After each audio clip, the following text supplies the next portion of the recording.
a clutch like that happen in the grand finals. It is not easy, ladies and gentlemen.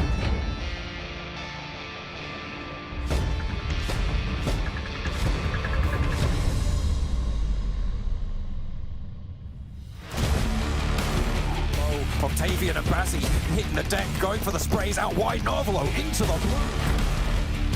Great for them. Sebi now in the dust. Will find Reeves. Now just needs to deal with.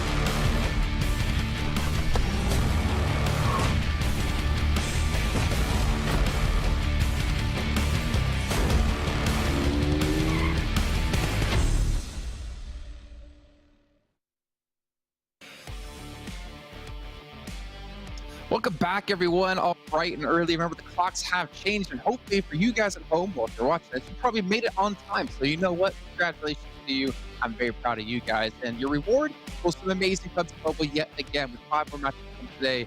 It is our last day of our Super Week. Just Cap, and I'm your host. Make sure you guys who are watching get involved on social media. Let us know in chat as well. Try to reach out to us. Give us your comments. Let us know what you thought. Maybe about XTEAM yesterday putting up a ridiculous 39-point match. Let us know about anything and everything you want to discuss. But I will not let my analysts do that because I know one of them will go completely off track. Speaking of analysts, we got Max and Clarks here joining me back on the desk once again. Gentlemen, Max, you look a little scared, but that doesn't mean I was referring to you in that. Though I did hear that your favorite ice cream is vanilla ice cream, which is a very basic thing. But you know what? You enjoy what you enjoy, so I'm not going to harsh on you too much. How you doing, Max? I'm fine. I learned today I'm the most basic, normie person ever, which I'm very intrigued to know. But otherwise, I'm doing good. And as you said, as a normie person would, I am also extremely happy to see that that big 39-point game we saw yesterday from XTEAM. So yeah, I'm me. That's great. You are you, and James is James. How you doing today, James? Oh, I'm doing good. Oh yeah, it's time for more PUBG Mobile action. It's going to be a good time here. As you say, yesterday, actually, we had a blinder of a series of games coming in from these teams, and hopefully today lives up to that as well. I mean, you're completely right. We had so many high elimination games where we had, what was like a 20 elimination game where like, yeah, not a big deal, 35 points, whatever. Yeah. You know, we've had so many crazy games. So let's actually get an idea then maybe of how the standings might have shifted from yesterday, well, from the first day to day 2. We've had some teams rise through the ranks. We've had some teams maybe solidify themselves in a better position. And towards the bottom of the table, we've had some teams, unfortunately, not really push their points just yet. But they have another day to do so here. We can see Game Lord locking things in at first place at the moment with $3,000, Max, man. That's a lot of money. Yeah, that's a lot of vanilla milkshakes with that. You know, I would definitely do that if I was participating. But I tried, and unfortunately, I was going to use my prize pool in milkshakes, but I didn't make it past BMCO, so that's how it goes. But yeah, Game Lord, Eastern Star's been at the top, as we said already yesterday. This is not a big surprise. Seeing Big up there also. These are the few teams that we expected to be at the top, but XTEAM made a huge comeback right yesterday, Kalaris, with that big elimination game. Big game stuff, 24 eliminations in that one single Miramar game. But I want to see, can they hold themselves now in that top 3 position at the end of today? Because you got Big behind them, you got Unicorns of Love, you got TJB, you got these very big hitters that I don't think are going to stay silent for the long term. So XTEAM, they're going to have to fight to hold on that top 3. As much as, of course, yeah, our 24 elimination game was huge with the win. All the ether was flowing in the right direction for them for that victory and for the eliminations that they were able to accrue during that. That's not to take away from the fact that they played it absolutely amazingly. Just, you know, the stars aligning in that method, in that way, it is a rarity. And again, something that will stick with us for a long time here in PUBG Mobile when you see those kinds of things. I think Jason said that there's very rarely these kinds of 24 elimination games coming in the PMPL. Yeah, very rarely. But I don't want to be the one to actually take credit for it. Over on Instagram is PMPL updates, and they actually did the research. Well, I'm assuming they did the research here because I didn't go back and look at every PMPL, but it seems like only 3 teams in PMPL history have been able to get a 24 elimination match. We had XTEAM here just yesterday in PMPL Spring 2022. We had Team SMG at PMPL Malaysia in Season 2. And then, of course, Bigatron. It wouldn't be a list without Bigatron in PMPL Indonesia Season 4. So it's a very rare occasion, a very rare thing to see. But to be honest, like the amount of high elimination games we had yesterday, that had to have been like the single biggest day across the board with consecutive high elimination rounds. Yeah. I mean, what you look at, XTEAM gets their 24 eliminations, then right off the back of that, Unicorns of Love with their 20 elimination match, and then right after that, 14 eliminations coming in from Big. And you know, oftentimes you'd be like, yeah, 14 eliminations, cool, what it is, it's all right. But it's average. All of this back to back, created a thrilling ride that we were able to go on of day 2 of the Super Weekend. And I will also say, because so many of those eliminations, I think at one point John mentioned on that 24 elimination game, there was about 40% of the lobby eliminated by one single team, which is huge. You got this big sponge effect that's happening once again towards the top. Like, we already got, with 10 games alone, a team was 144 points, one team was 136, one was 111, which means that the teams at the bottom are going to have way less points than potentially they expected going into this. And if they do not re-qualify for the next Super Weekend, their position could be heavily contested, especially for PENTA. Only 26 points over the course of 10 games. If they do not make it in the next Super Weekend, they are the first team in line to be kicked out, to potentially not make it in the league finals. Yeah, and realistically, right, if you're at 26 points, let me just look at like week 1 of league play.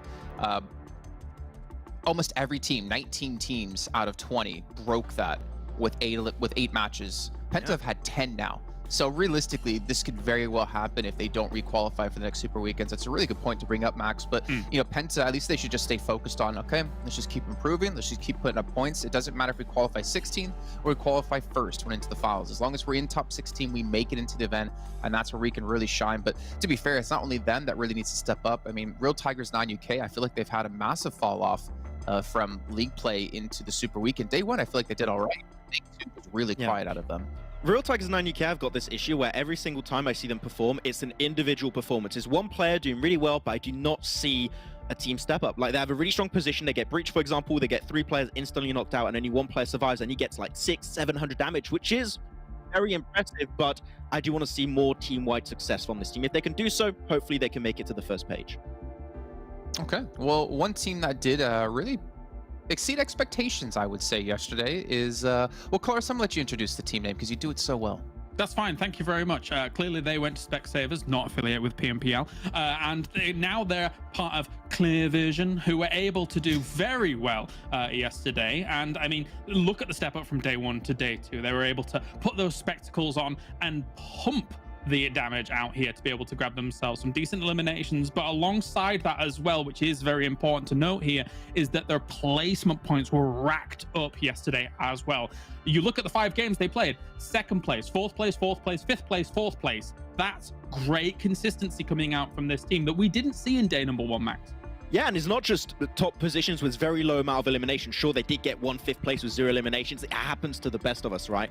But I do feel like this team has had a complete change of how they approach the game from day 1 entering into day 2. They are willing to go for breaches. They are willing to fight for positions. They are willing to clear spots for themselves to take control of a late game circle. And I love that type of playstyle. I wish more teams would make that change. I think a lot of the teams at the bottom, like PENTA, SWAT69, RESQ, Shockwave, could learn from what Clear Vision have been able to showcase in these last 2 days of play, because Clear Vision is the proof that even though you're at the bottom, if you change just the right aspects of your gameplay, you could rank up so much higher than where you were in the start. So Clear Vision, great adaptability. Hopefully they can remain on that stride that they were able to show in day 2. Yeah, obviously it's the kind of controls in their hands at the moment, and a little bit of RNG obviously with the zones, but we've also been seeing a lot of teams, and I'm not sure if Clear Vision's been necessarily playing this route. Maybe let me know, Max, what you think, but we've seen a lot of teams kind of transition to playing more edge so far here in this season. But then again, when the zone does favor you, we see teams able to actually play center really well on top of that. Have you seen a change in maybe positioning when it comes to that with Clear Vision? I mean, with Clear Vision, I think that, as you mentioned, they play edge, which is a playstyle that seems very common right now. A few teams still play center, but the main issue with playing edge is that sometimes you just got to go for the decision making, which is we have to breach the circle. And I think a lot of teams sometimes are not willing to do that. I'm thinking of your RESQ, SWAT69, PENTA as an example, that are just circling around and just lose so much time to try and actually go for position. Whereas now we saw that yesterday, Clear Vision just decided, okay, we're just going to breach it, get into position. If we win the fight, we get one of the best spots in the game. And I think that more teams could try and learn to. Sometimes we have no choice. We have to go aggressive to get control of positions like that. Yeah, quick, decisive decisions. Just make the move, make the play happen. If it doesn't work out, it doesn't work. But if it does work, well, you can see yourself getting 24 eliminations. But let's move on to another team that's also had a decent step up, and honestly, a much needed step up and an expected step up. Unicorns of Love were looking, and I'm going to say this a little bit bluntly here, they were looking god-awful in league play. And you might out there be like, well, Jason, why are you being so harsh on them? Because this is the team, like Exquisite Deco, this is Lacunostra MVP, this is a team that is insanely strong, but for some reason this PMPL season, they had really yet to show up until yesterday, Kalaris. Yeah, the step up was good. Obviously, slightly overshadowed by other occurrences that were going on throughout yesterday. However, I mean, the victory that they took north of Yasnaya when we were kind of breaking things down back in the back, Max, that had to be a victory for them. It had to be, given the position that they had, given the control that they had, and given the moves that they made in terms of locking out teams when they were coming forward. So once again, if we can see more of this from Unicorns of Love, if we can see them getting themselves into these pristine positions and then riding with that understanding that these are elite veteran players that have just had a bit of a rough road so far, then I think we'll see them rise even more. I have the impression that when we look at Unicorns of Love's case, they're getting more confident as the tournament goes on, right? Because they do have the addition of a new player. There's like, things have changed in the background for this team. That is just a straight up fact. But if you go back to that chicken dinner with the 20 eliminations, the way they closed that one off, I would say, James, it was textbook. You just take control, you spread out, you go for the 2-2 split, and when you know you have the map advantage, you push teams away to make sure they cannot reposition in the circle. It was a game played great from A to Z, Z, Z, whatever you want to say. So I'm happy to see Unicorns of Love actually get himself a result like this. I just hope that we're going to see this Unicorns of Love in particular just a little bit more throughout the tournament. Yeah, I'm actually going back as we speak right now, just kind of taking a look at how they did previously in last season, because I'm curious, were they slow starters in prior seasons? Just taking them a little bit of time to get things going. Looking back at like week 1 of last season, they were 4th place at the end of week 1. So they got 169 points. So I can't even really argue that about being slow starters or anything. They're generally the same roster as well. But again, it is a long event, right? They have time. They have the ability to keep improving. They have a lot of matches still to go before we can even say who's going to be winning the whole shebang here. The game board is looking pretty good. You can see Max sporting the blue colors as well. But again, another team that we're going to have to talk about here is if you missed out on yesterday, you missed out on one of the biggest matches in PUBG Mobile history, was XTEAM and their 24 elimination game. I still don't know how the hell they did it. I don't want to question it, because if I do, I feel like it's never going to exist again. But this team, you can see alone in that one match, over 4,000 damage done compared to the entirety of yesterday. So what? It's about a 3,000 damage the entire day outside of that one match, James? It makes up for a huge chunk of what they were able to do yesterday. But what they did in that game was magic. Like Max actually alluded to it while we were breaking things down just after the match yesterday, which is they were holding quite a 2-2 split across the south side of, I think, circles 5 or 6 or something like that, maybe a little bit earlier than that. But the control that they had there, and then there were happenings around them that very much played in their favor. Some of the positions that they'd taken with that 2-2 split, they had great control of a big chunk of the circle with that 2-2 split. There were fights going on the west of them, there were fights going on the east of them, and they decided to push through that east side and really take the fight to so many teams. Even the boogie play, Max, that they're pushing up on people, understanding exactly when they can make it happen. Yeah, it was very, very good. I mean, you're talking about them winning the entirety of that southern fight as a 2-2 split. These are not like some of the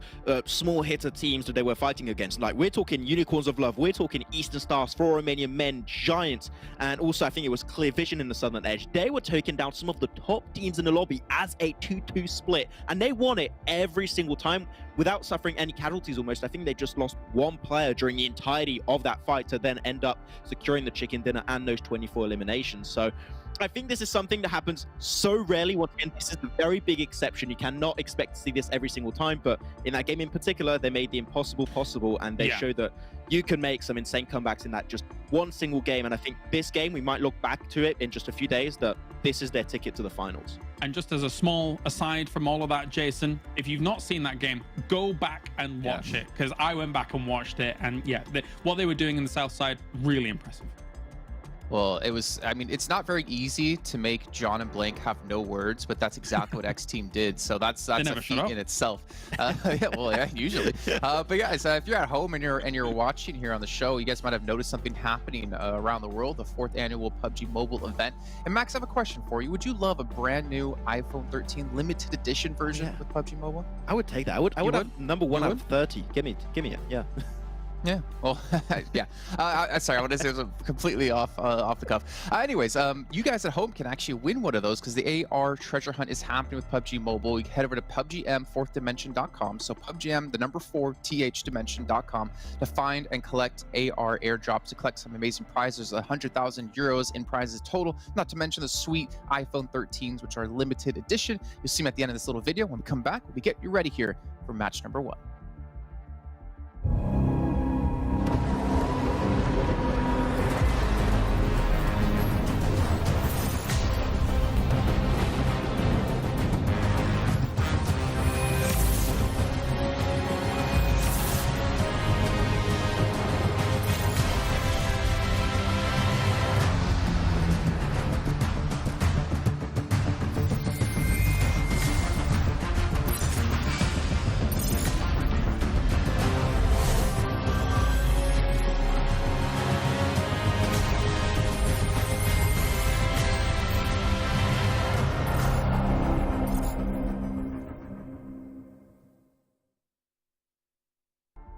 If only I could reach to the screen and grab one of those bad boys. I would be loving to have one of those.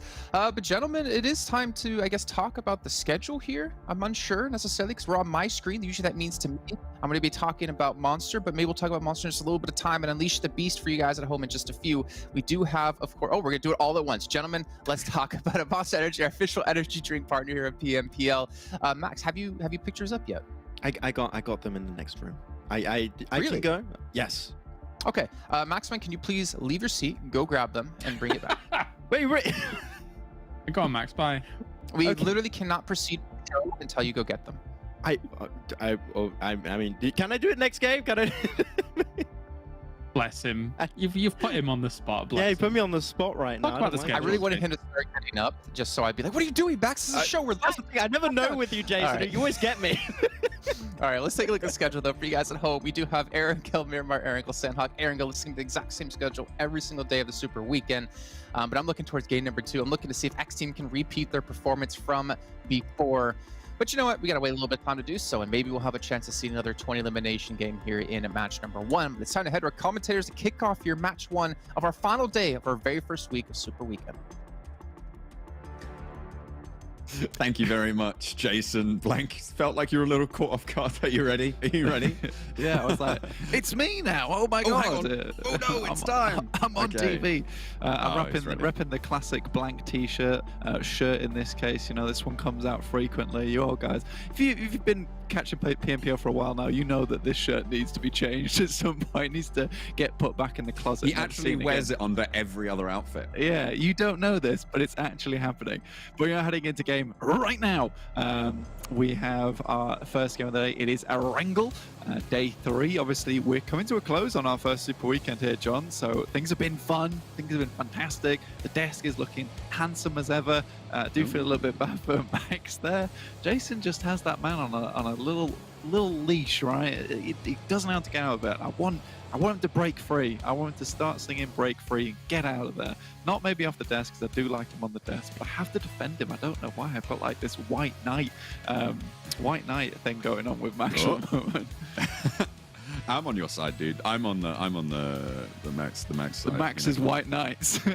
We are Max's bulwark in the face of the terror that is Jason. Oh, the enemy nation. We shall hold him on the walls. The playing path heading from Stalba down towards Novorepnoye, which means that we're most likely going to see Eastern Stars head over towards Milta Power. Yasnaya easily pick up there for Game Lord, and Unicorns Love equally in a really good position heading over towards the Povka very, very early in the game. And this speaks volumes for Unicorns Love, because if it can get looted up nice and early like this, perhaps we see one of those similar rotations again where they looked very comfortable yesterday towards the end of the day. I hope they've transferred that momentum over to the final day of Super Weekend. Hopefully so. We're looking to see that one start to engage. The teams out on the west going to have a little bit of a longer time of it. The circle, I think, is really going to be the deciding factor on the crunch, but it seems like it's going to be a little bit kinder to the teams on the west. They will have that chance to get out, get to places like South George, like Zaki, and like Primorsk as well. I know we had our talk about Zaki yesterday, and I'm sure Shockwave are going to delight us again with more Northwestern peak play. Well, it does look that way, right? With Seiko actually heading up there in the parachute, and this is not a Zaki circle. It's not a Zaki circle, but I don't want to talk about Zaki too much today. I think we really rambled on about Zaki yesterday. I think if you were watching yesterday, you can go check that one out and see exactly what went down with the Zaki sitch. But RESQ already taking one knock there is a little bit unfortunate, but that's usually what happens on these types of drops. You know, you get this very eastern plane path and you get a western circle. You try and get as far across as possible, but you are going to be dropping with other players. Like there's not that... You know, I don't have that benefit where you have like a horizontal plane path. Everyone can drop out in different areas, and you're much less likely to encounter other teams. But when you're trying to go for that central island, a lot of people are jumping out that plane mid-path the way through, right? So everyone's going to be in the same position, which is why you can see Real Tiger 9 already taking down a player from Octavian. Hyper also down now. So we're down to 62 players already. And look at that. You can see 4 players in the same place. Thank you, observers. Just confirming my point here. I mean, yeah, everybody's grabbing for those vehicles. They're all scrabbling around. Interestingly enough, though, the Eastern Stars death there, the elimination went over to Real Tiger 9, was around the shelter fields. It was on the southeastern side, so it wasn't even in this grand melee. It was still a vehicle hot drop, I believe. But even so, the Eastern Stars were very, very disparate on that drop, and Octavian suffered the consequences. Yeah, I really don't feel like they should have had too many issues there.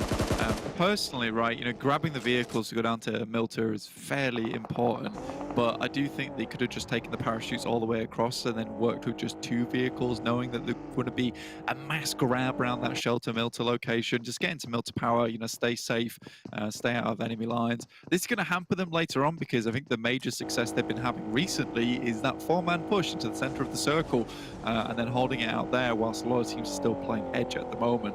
So Eastern Stars, you know, what we usually see with these types of tournaments, when teams start to get more success towards the center, you do start to see a transference of teams deciding, you know, let's also go to the center here. So I do think, you know, your success starts to dwindle a little bit if you're one of the early gamers who are like, you know, let's take center. This is going to work for us. And then everyone else is like, center also good. We go there too. It is interesting, isn't it, how things change over time? And I'd be interested, I don't know, look, the amount of statistical analysis you could do, I'm sure, is vast and overarching. Maybe even, you know, get some machine learning in there, tell us what those best spots are. But in general, it's not where you're playing. It's the confidence with which you play it that I think distinguishes teams at the top. And it always has been, and I think it always will be. And there will never be a situation where if you're playing edge, you cannot win. If you're playing center, you cannot win. Or you cannot get the most points in the lobby. But I'll be interested to see where those points in general are being distributed over the course of this coming tournament. Yeah, it will be definitely interesting to see how that does unfold as we head through this tournament. But I think, yeah, you're right. You can win if you play edge. You can win if you play center. But I do think there's times where center becomes much more favorable, much more desirable with the amount of teams that are circling on the edges of the map. And then it's a weird hokey-cokey type of deal where everyone puts 1 foot in and then everyone takes 1 foot out a bit again. So we will see these changes come through slowly but surely.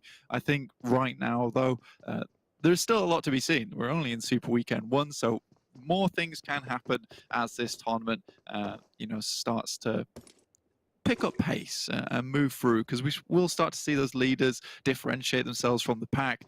Right now, that's happening very, very early on with teams like Game Lord, Super Young Roster, Big, for example. I think Eastern Stars have done. Let's just take a quick time, and I don't want to seem like I'm Eastern Stars biased, because I really wasn't at the start of this tournament. I did think that something was terribly, terribly wrong with this team, but their change from league play, barely making it in by 1 point, basically cowering behind smokes on Miramar, to this kind of Eastern Stars now, it's a really, really big change, and you know, hats off to them. second place already as well, behind Game Lord sat right at the top. You're right. It's pretty poggers, Blank. That's what it is. It's pretty poggers. I love to see it. SWAT69, they've made their way across the bridge unchallenged. XTEAM still clumped up in Milta, getting some loot on board. SWAT69 going to swing around the coast side and actually into the backs of FTY, by the looks of it, on their path on that southern coast. The circle does still have a little bit of that military island in, but Penta don't want to occupy it. They want to get across that western bridge as well, and everybody's leaving from that south island. I'm glad that you touched on Penta here, John, because this is a team that I need to speak about a little bit more here, because this game in particular, with the circle on the southwest side, this is a real test for Penta, because, or it's a test for me in my eyes. This is probably one of the most favorable circles they could have got coming into this. They don't have to make that mad dash. They're almost central just coming off that bridge anyway, so we don't need that Penta push on phase 3 where things go very, very wrong for them, where they're practically just headbutting straight into a brick wall and getting completely wiped out by another team because of just lack of scouting, lack of communication, lack of understanding of where they want to rotate in towards the circle. Do they want to play edge? Do they want to play center? I don't think they quite know at this point in time, and I think that they're making these slapdash decisions phase 3 and phase 4 because maybe they're realizing, oh, we're behind the curve. Like, we need to do something. We need to make logaways. But here, this is a very, very good circle for them. So if Penta go out, let's say, pre-8th place, I will be extremely disappointed because I do think that they have some very good players on this team who are just not performing to how I would originally see them to. So very, very confusing for me, but hopefully Penta can improve as the tournament goes on. Again, though, let's keep an eye on them this match. You've got to pick it up just a little bit, hopefully. I mean, they're playing from the position that we've seen some really very successful teams play from. I mean, the team that comes to mind is the Infinity that played down on that military base and made the similar rotation. They started getting guarded when they found success from that position on that bridge, but at the moment, no one really moving in to fill that void around the ferry pier crossing because Penta, for now, hasn't been a threat. You can see sat clear at the bottom of the tables. The circle does shift down towards there, though. So Penta, with some prime real estate on that southern row of trees, that ridgeline there, very, very effective if you can hold it. Yeah, this is a good position to be in. They're also getting some time to loot up around Ferry Pier, over on the gas station as well as the lighthouse. So this works out pretty well for them, to be honest with you. And you're right, Infinity did have a ton of success from this position, and it does provide a really, really good springboard for a lot of teams to play from. When you head towards Sosnovka, you come across that bridge, you can get a lot of scouting done from the high ground that it provides when you get across. However, the Infinity did that whilst I was getting gatekept by 1 to 2 teams sometimes. So, you know, Penta's not even, like you said, Penta's not even been challenged by something like that yet, and still they're lacking in those big point games. I'm hesitant to stop talking about them because I do think that this game is extremely important for them to get back on track, considering it is so favorable towards them. But we'll see what happens. Yasnaya Poliana, on the other hand, has been fully vacated by Game Lord, and they're heading over the top side of the map, north of the river, just underneath Severny at the moment. Curious to see what their rotational plans are. You know, a really, really nifty rotation might even to be go over towards Georgiapol, head over the bridge, and then sweep around Everest. So you're basically clearing out all angles. The one worrisome thing about that to me is that, you know, Shockwave have also made this rotation, Big's making this rotation, RESQ also. So there will be maybe more teams on that side than they might have liked, but we'll see where they do end up going, and we'll link back with that for you guys. Unicorns of Love close to a couple of teams moving into the circle. This is very, very central of this circle, Blank. At the moment, Giants, Unicorns of Love, 4 Romanian Men, all very, very close to one another in this fray. You can see on the kill feed there, it's going to be Shockwave and Big coming into conflict over on that western edge that you were talking about on that long rotation. Game Lord are quite a way away. But at the moment, yeah, there you go. It's going to be an easy flush there on one of the Shockwave players. For Big, he takes some damage and has to duck back as the firing line has been established for Shockwave, but they're not really going to be able to do too much. I eat my words, though. Mihi takes a tumble. Yeah, we'll be heading down. The rest of the Shockwave players are coming in thick and fast, but the team from Big, they're setting up on the hillside here. Shots come through. Swave has to duck behind the vehicle. Immediately gets exploded, but it's a great little knock there coming through. Trading back and forth, and Mazzaro now in a 1 versus 2 will fall down. A Big wiped out by Shockwave on the guard on the western edge. Game Lord might be able to careen into this if they are fast enough. But at the moment, Seco looking to pop this res. I imagine they're going to go for a heal and then bring it back up. RESQ will have heard those shots, and the guard out on the western side will be a little bit more wary. Yeah, they're moving in already, and Game Lord do indeed make that rotation that I was talking about all the way down through George Bridge into Hospital. Luckily for them, Big being wiped out here is a huge boon to them because now they have less teams to worry about. It's going to be weird for them, though, because they are staggered in terms of their rotation, so I'd like to see how they do make it through this because they're practically threading the needle here between RESQ as well as Shockwave, which I'm loving to see. Circle pops up, and it's great news for Game Lord, Shockwave, and RESQ, all very, very close to this circle. Now, Penta has to make that decision because they haven't really moved from Ferry Pier. Now they're going to figure out how they're going to make their way into this circle because they don't really have a lot of providence here. And I think they need to make a quick move, but not a careless move. Gatka, always tricky to navigate. Game Lord's positioning and rotations are really interesting to me at the moment. I've just sort of been watching them unfold over the last sort of 20 seconds there. They started with a 2-2 split. It felt like maybe they were going to try and push onto RESQ's position, but perhaps they got some intel or some scouting done that there were players out to the west a little bit further in Shockwave. Then they moved into a 3-1 split to have that forwards pushing area, and I think they're looking towards Shockwave to try and chase their tails, but I don't know. It seems to be very effective info gathering. Eastern Stars, though, under pressure. And SWAT 69 on the eastern edge on the long side of this next zone shift as well. And the Eastern Stars are suffering. Phoenix behind the vehicle, not going to take too much flack there, and it's just one player standing for Eastern Stars. You sung their praises, Blank, but right now they need a little bit more than that. They need one hell of a play from Kapahala, the captain, the warlord. But I just don't see it happening against 3 from SWAT 69. Nemo sends in, so does Schofield, and one goes down, the second not going to be there for him. Can get rezzed here, and SWAT 69 take down the Eastern Stars.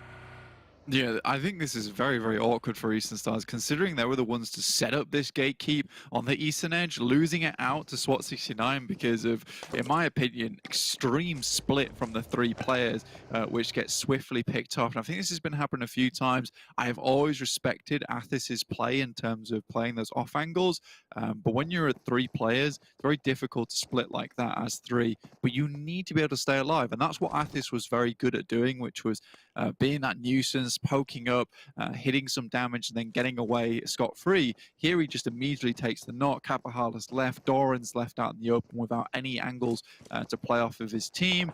It all goes wrong there, and I think that, you know, it didn't really meld the way I liked them to. So Eastern Stars maybe losing that member really early on for their first game of the day, a bit damaging to the mental. But again, that's something they set up and they fluff it in the end. So a bit unfortunate. Shockwave do make their way into this compound, and Game Lord, like you said, circling them like sharks at the moment, and they're just almost corralling them into this location. And now they're looking to finish off the players from Shockwave. It's almost like it's cyberbullying or something. I mean, they have followed them all the way from their position near RESQ, and they've surrounded them. They've moved that player down to the south side just to get that off angle. Akashi there, and they're moving in. Are they going to go for this full assault is my question. With the circle just about to pop, it moving all the way out east, do they want to engage here? Seems like they might do as they nail a couple of shots through the window. Again, this is classic Game Lord, which is they're fast strike attacks, then quick disengage. Yeah, so it's really, really cool to see, because all they've done here is made life very, very difficult for the guys from Shockwave, and they know that they're a real contender in this circle at the moment because they're so close to them. Now they're going to move further in, seeing that the circle has shifted. So it feels like there's always this sense that Game Lord is thinking one step ahead, because let's rewind a little bit. Game Lord was in the circle far earlier than Shockwave. So why don't they take that compound? Well, it's because they're not looking to hunker down anywhere. They know that the circle's most likely going to change, and phase 4 and 5 is realistically where they start to take stands around the map, and where they start to hit their setups. And I think that's so cool. Look at this, Shockwave push down south. This is another thing that move has done, is it's pushed Shockwave further south than maybe they would have liked. There's a chance that they could have moved in through some slightly more northern paths, but instead of that, Game Lord has forced them south, and with that, they have effectively swept a massive area of the circle without even having to eliminate anyone, right? So now they move back to the north, and they have a massive area just to play with. And they know that rescues around this area, they've seen them, so they have a good indicator that another team's in this area. They're scouting it out currently. They've sent one player to a compound all the way on that northwest side, and now they have somewhere efficient to play with. This is very impressive overall. Unicorns of Love, on the other hand, like I said, with that circle, with that plane path, has allowed them to get into the center of the circle, and you really do have to be pleased with the performance so far from Unicorns of Love, because this is such a shift from them overall. Yesterday, I mean, Super Weekend Day 1 to Super Weekend Day 2, massive change, and it's just like slowly improving each and every day, and that's all you have to do as a team with a new player in it, is just improve every day. If you stay stagnant, something's wrong, but I do love this from Unicorns of Love so far. And that's what, I mean, Imperium was saying it the other day, right? That this is a team that are probably looking at Super Weekend 2 to really hit their big strides and reach their full potential. We'll see if that happens. But Super Young roster just get rolled on by PENTA. 2 go down to the bumper play, and PENTA gonna rattle a couple more with the bullets as well. The lead too thick, too fast for Super Young roster to handle, but PENTA bit off more than they can chew, because there's another team in the fight. The Giants are here to play, and Super Young roster's position against them just got dethroned, and with that, the Giants strike out, basically eliminating almost 2 teams in one fell swoop with PENTA's push. I mean, there's nothing more I can say there, because that is PENTA to a T, which is they see an opportunity and they don't think it through enough.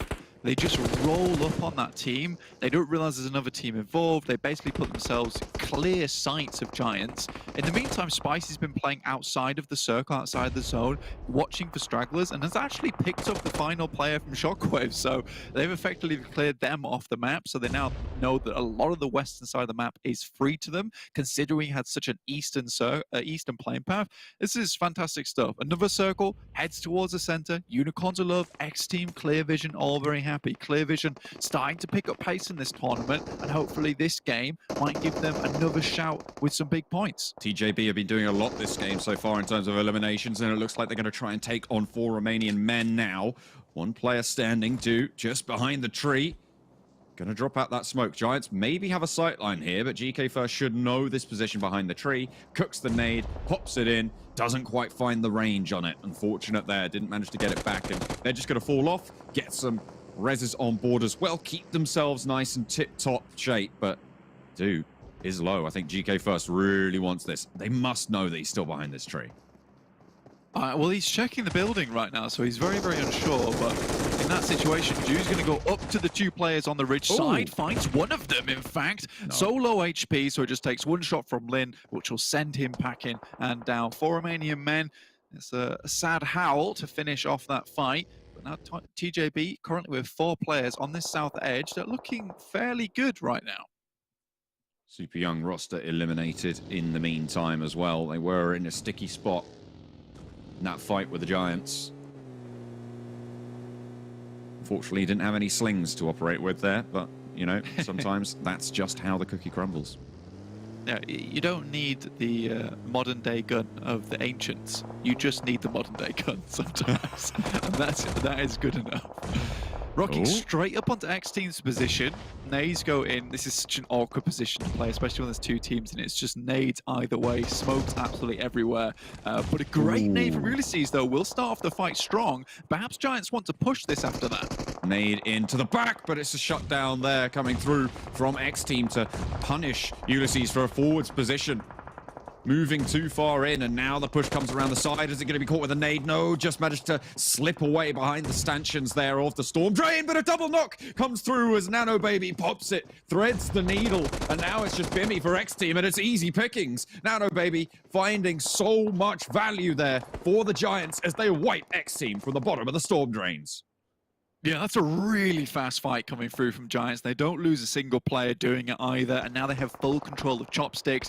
Fantastic position to work around, and it looks like no one else is going to try and contest for this for some time at least. So Giants are very, very safe in this circle. I love how quickly they made that fight happen, because so many times we do see a massive stagnant fight between those Chopsticks, and it really causes both the teams hurt because they have to use so many resources, so many grenades, so many first aid kits. So this was really good news for Giants, because now they can quickly loot up, and with the little ditch they have as well, they're free to loot up without any worry of any other team shooting at them. With this circle shift as well, bloody brilliant stuff from Giants. Absolutely. Game Lord on the long side, but if there's a team that can make this cross, it is them. The French powerhouse, the shepherds of this lobby so far, crawling out in the open fields. Narvalo, secret agent Cody Banks there in the wheat.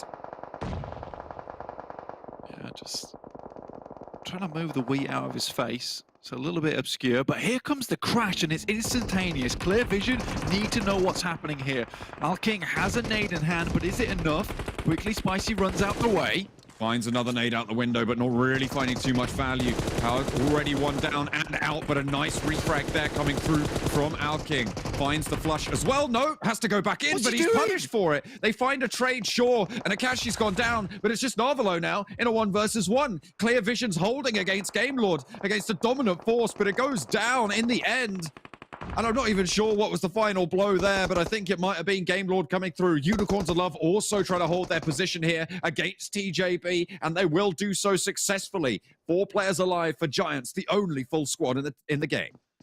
Unicorns love that, tested by a strong team in TJB as well, and they hold on strong, only losing Alicio in the process, but 3 players is good enough. But Giants, like you say, they are standing tall in this circle, over 10 feet high. FTY, they finally moved in towards these Chopsticks, but Ulysses ready for it. There's the smokes I was talking about. That's going to give FTY a little bit of time to work with, but Ulysses just maintaining vision, sees the nade in hand, going to drop a Molotov to prevent the push. This is so smart from the guys from Giants at the moment. They're playing FTY against Unicorns of Love here as well, because Unicorns have these sight lines. If FTY want to push not through this corner, they have to go up and over. And with that comes the risk that Unicorns spot you. You cannot make this push if that hole is suppressed. Focus has just been real cheeky, peeking up over there. They know where Ulysses is. And like you say, Unicorns of Love can just peek up and take shots at these guys. Realistic, all Giants have to do is maintain this smoke on the bend, which is extremely well done. Unfortunately, Focus will go down. Nanababy has to go back to pick him up.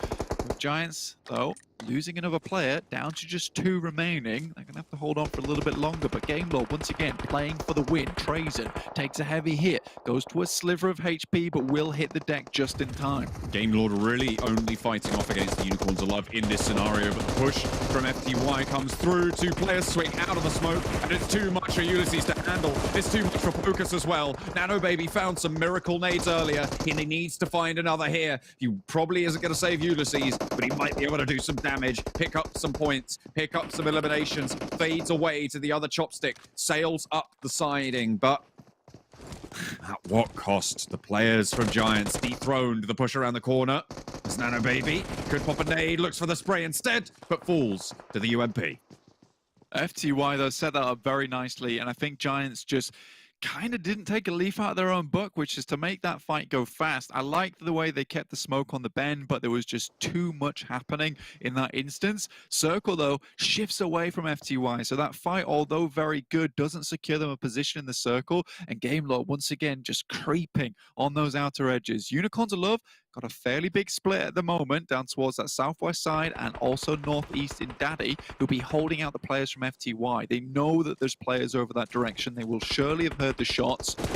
Now Daddy, it's really all on him to keep the guys from FTY at bay, but he's just leaving. FTY have a lot to do here, but the smoke cover is going to allow them to move up to these buildings. They might try and find this challenge, and if they take it now, it's only going to be against Daddy in this location. Game Lord probably going to be able to stop any backup coming through. It's very, very awkward now. And I think that the onus is definitely on Game Lord to find a pick when it does present itself. Even a single knock onto either of these teams will make their lives infinitely easier. We'll see what happens though. I do like what Daddy's doing. I thought he was leaving to regroup with the rest of his team, but he's just taking a better position by the loot crate, which big fan of, will respect that play. And, you know, he'll have had some good idea of where these players are. I don't know if he's taken any shots yet.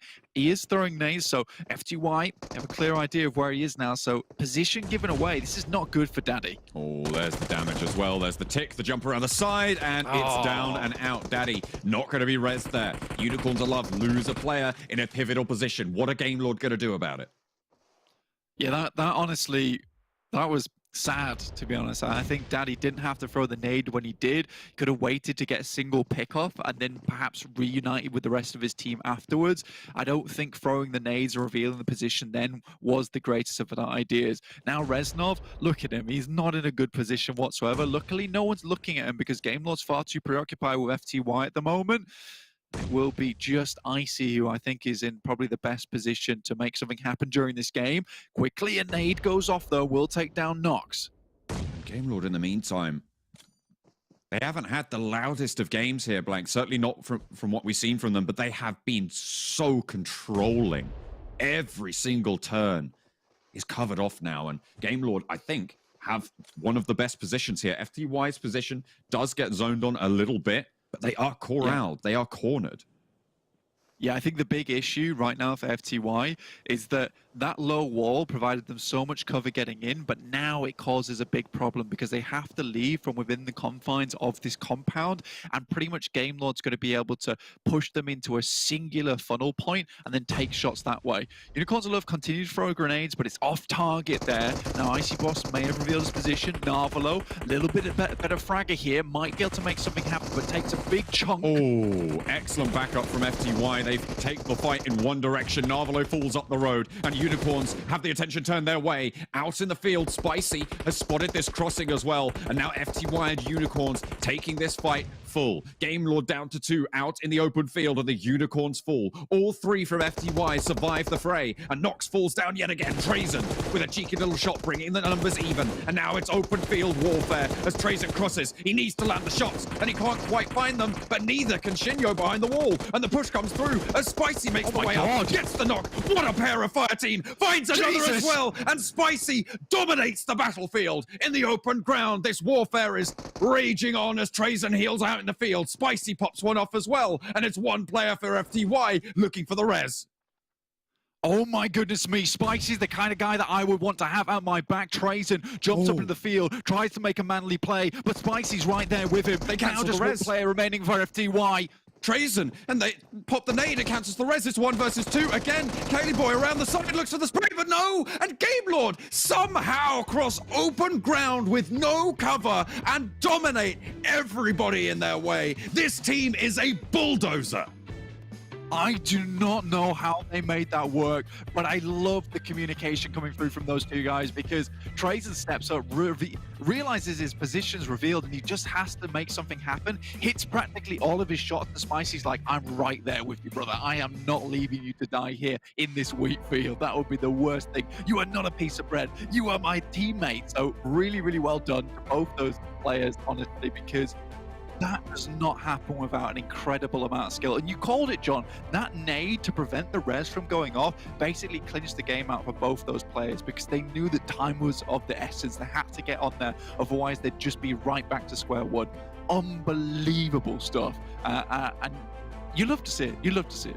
I mean, that is Game Lord through and through. We spoke about their rotations for a lot of that game. It was impeccable. I think it was, in terms of eliminations, not really stand out, but you look at how they played that game, and that was incredible. I want to give credit as well to that final engagement that they took. Sure, the nade to stop that res was absolutely crutch, but I mean, you look at how they moved, how they played off one another in those final moments. One player was taking the shots towards the enemy whilst the other moved. They absolutely had it on lock. that movement across the open. And if they keep playing like that, this is a world's class team. Yeah, and to be honest with you, Trazen and Spicy, not the two guys that I would typically go for in terms of like, these are your heavy hitters, but the synergy these two players have between one another seems extremely good. And Spicy has really had a massive turn up here in this tournament in terms of capability. Before, this guy just was, he was the fourth player on the team of Game Lord, right? But I do think he's put in some work, he's put in some practice. I'd love to hear from him and know what exactly he's been doing between the seasons, because it really does feel like he's making big standout name for himself as like, now he's no longer the fourth player, he is just Spicy of Game Lord. So really, really well done to him in particular. And Trazen, again, you know, new addition to the team, but making it work fantastically. Let's take a quick look at the round report and see exactly what went down during that game, because I'm excited to see the kind of numbers people are putting up. And it is Icy once again. We see this guy on the round report every single time, and I don't think anyone at home is going to forget this guy's face. No, absolutely not. And the Unicorns of Love as well managed to hold their central position in that final circle as well, fairly effectively. Difficult final rotations and potentially a couple of misplays in the micro towards the end, as you say, popping that nade for Daddy didn't really give them that outpost that they were looking for to get across in that final circle. It was very, very difficult to cross that open ground with Game Lord there. But I think getting to that third place, that's as good as you can kind of hope for in those scenarios. Yeah. Yeah, they were in a really awkward position. I do think as soon as Daddy couldn't regroup with the team, just kind of had to do something similar to what Narvalo was trying to pull off, which is the case of funneling FTY into an awkward spot and not letting them leave, as opposed to tossing the grenade and hoping for the best, because FTY were moving around so swiftly within that compound. Like, everyone knew where they were, so they didn't really have to care about snaking it at all. I don't really think that a nade hits. I think it's like a 20% chance there, and I don't think you really had to play off the 20%. You just had to lock them in place.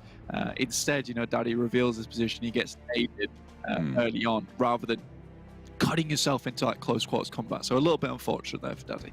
Game Lord give us a masterclass on Erangel, an absolutely breathtaking performance from the French squad. Let's head back over to the desk.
I swear Game Lord are just trying to put on a speedrunning world record here. 4 chicken dinners so far in our first 3 days of play. They hit 6 last season in the entirety. Right now, Max, they're looking so damn good. And that 45,000 bucks we have 4 chicken dinners across the 3 super weekends. I think they're going to almost get half of it at this rate. Yeah, I mean, you said last season, right? You wanted to see 10 chicken dinners from one team in Super Weekend. You meant it for this season, right, Jason? That's what you were alluding to, yeah? Yeah, and yeah, there you go.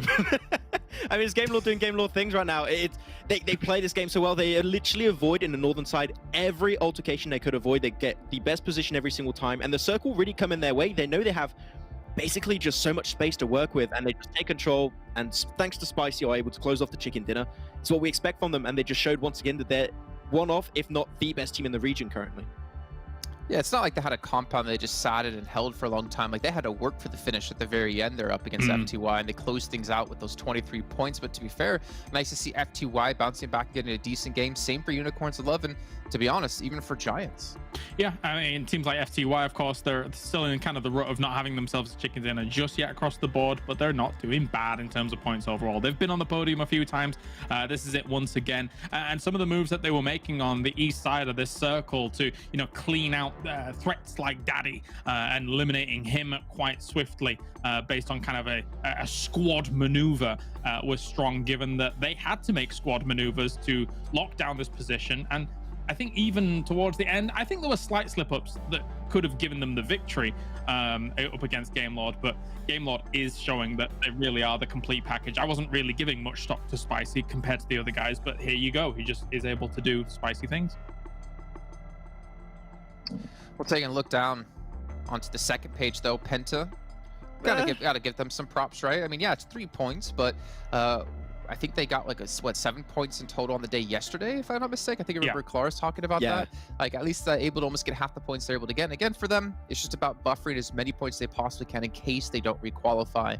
But down the list further, I mean, Eastern Stars, they've had a relatively good super weekend. The first day was phenomenal out of them, but it seems to be like a downward trend even for Big as well in these last 2 days. Yeah, it seemed like, and that's a point you brought up actually, James, right? Which is we are seeing Big apparently really trying to go for the chase down onto Shockwave, which I can understand why Big would want to do that. They're a very aggressive team. Shockwave not seen as a very aggressive team, but I mean, Shockwave, they can bite back sometimes, and in this particular scenario, Big were just not able to deal with the wrath of Shockwave. No, indeed, we've seen them have a little bit of a fight east of Zaki when they were able to take people out based on the circle. Likewise, we see the wide rotate on that west side here, and then they're bumping into one another again. Big. It feels like both of these teams have these paths of rotation which do conflict with one another, which is not too much of a surprise when both teams are up in the north. However, yeah, if I'm Shockwave, yeah, you win out this fight, but I'm still very cautious about looking out for Big on these rotations because they will win the fights the majority of the time, I would say.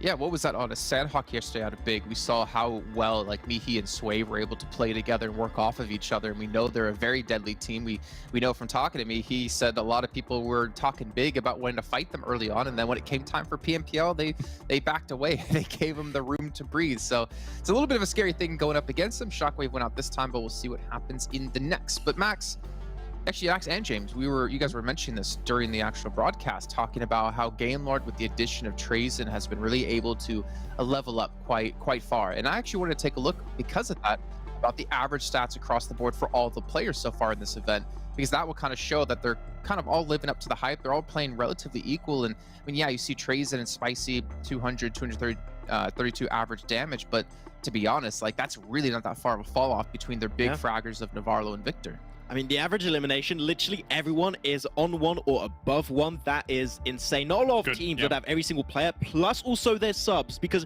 this is a team that has 6 players and every single one of them have a KD above 1, which is mental to really think about. And even the players that have a little bit on the low side still have some really good stats, and they all make it to just about the 20 minute mark every single time. It's just, I mean, the numbers speak for themselves right here, Kalaris. I can't really say, because just every single player of Game Lord performs every single game almost, and it's just, it's the Game Lord hype train. We can't be stopped. Yeah, it's the complete package. I mean, they were almost the complete package before. I mean, they were, because they won the championship, and then they had to add Trazen, and then that's scary. The fact that Navarro, by the way, is higher average damage than Victor, considering how many times we've seen Victor pop up at the end of these game summaries as well, it is a bit crazy, to say the least. So they right now, it's definitive. Game Lord has a target on their back. They are the one to beat here at the moment here in West Europe. And if they continue at this pace, they could be looking at, what, with 4, 8, they could have like 12 chicken dinners at the end of the event if they continue, but they still have 4 more matches to come up today.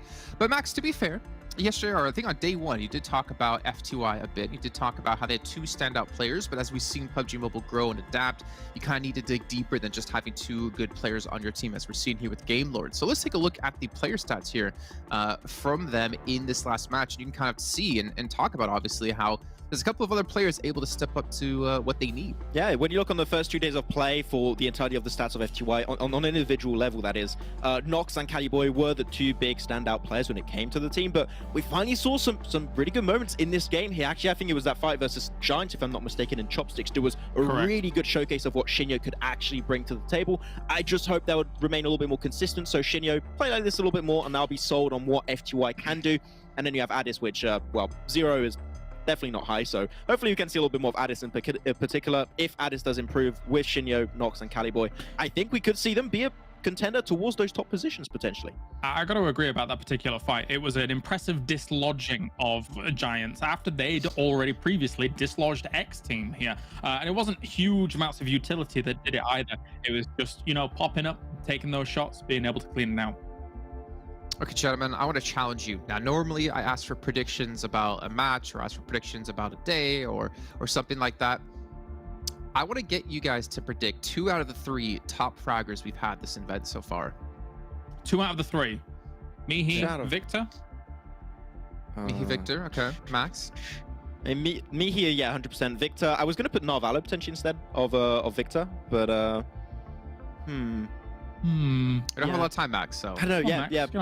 Those 2, I don't know, those 2, yes. I don't know. Okay, so Max is just stealing James's predictions. Let's see actually who our top 3 fraggers are so far in this event. And it will be Icy, actually, number 1. You guys didn't get a single one right. It was an obvious one, actually. You know what? Fair enough. Icy should have been an obvious one I didn't think of, yeah. Wait a minute. Yesterday, literally backstage, Max, I said, oh yeah, Mihi's done really well, but guess who's done better? Beast. I said that, didn't I, yesterday? And I can't believe I just didn't follow through with it. Oh my days. I've even said it yesterday whilst we were off. Never mind. What? I'm useless. I'm surprised though to see Ali up there. Guys. Yeah, I never would have guessed a single player on this list, actually. Which is great. It's subverting expectations. We don't have like just 3 players of Game Lord, so it's good to see the new players, and especially Icy, which was a surprise player at the start that has actually stepped up here. And a very interesting thing, sorry Jason, just to take over for a sec, but Icy, the fact that he is number 1, considering that Unicorns of Love has not had the easiest of times so far, that speaks volumes. Yeah. And really Alicia's there. Yeah, exactly right. We're talking about the powerhouses that teams can have, and having Ice in the roster seems to be working out for Unicorns of Love. But you guys, we have to talk about the map coming up next. It's going to be Miramar here as our second match of the day, followed by Erangel, followed by Sanhok, followed by Erangel, with Vikendi to come up as a secret map number 6. No, I'm just kidding. That's not going to be happening. We're not going to be seeing a map 6 today. Maybe in the finals we'll see a map 6, but I don't think Vikendi going to be in there. But for you guys at home who have been watching the last few days, you've noticed we've given you some tips and tricks and helped you guys learn a little bit more about how these maps play out. Well, this time, John Allen's here to talk to you about Miramar. Hated by newbies but cherished by pros, our overall perception of Miramar hasn't changed over the years. Set in the heart of the desert, the hilly and uneven terrains make travelling around this map using vehicles a difficult task. Furthermore, the open fields and steep hills turn into a valley of death for any survivor who dares to cover the lands on foot. And the job is even more grueling when you have more land to cover. Miramar is 8x8 in size, just like Erangel, but has way more land area compared to Erangel. The loot is not very satisfying either, which makes dropping into the big cities a must. To avoid drop clashes, players can try cities like Los Leones, which are so massive that they can easily fit in 2 or 3 squads who can loot specific parts without any violence. Miramar's large open areas leave fewer chances of getting ambushed, but when you need to rotate, you will hardly make it without your teammates getting blown off in vehicles.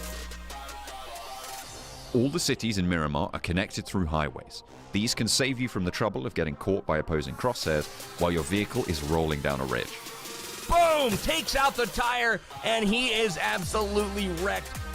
Nevertheless, Flawless rotations according to the zone shifts are a must to capture vantage points in high ground areas, like the Picado Hill, Junkyard Hill, and the Church High Ground outside Chumacero. In Miramar, giving up these eagle-eye points is suicide. Also, remember to choose the buggy over any other vehicle you come across. While these are some of the more preferred places, there are some sweaty, infamous hot drops that even the pros hesitate to go in. The red building beside Picado Arena, for example. We won't suggest a blind rush here, as this place has like 1,000 different corners where enemies can camp. Apart from all of these, there are a lot more tricks to learn and secrets to explore about Miramar. Tell us what you find fascinating about Miramar in the comments below.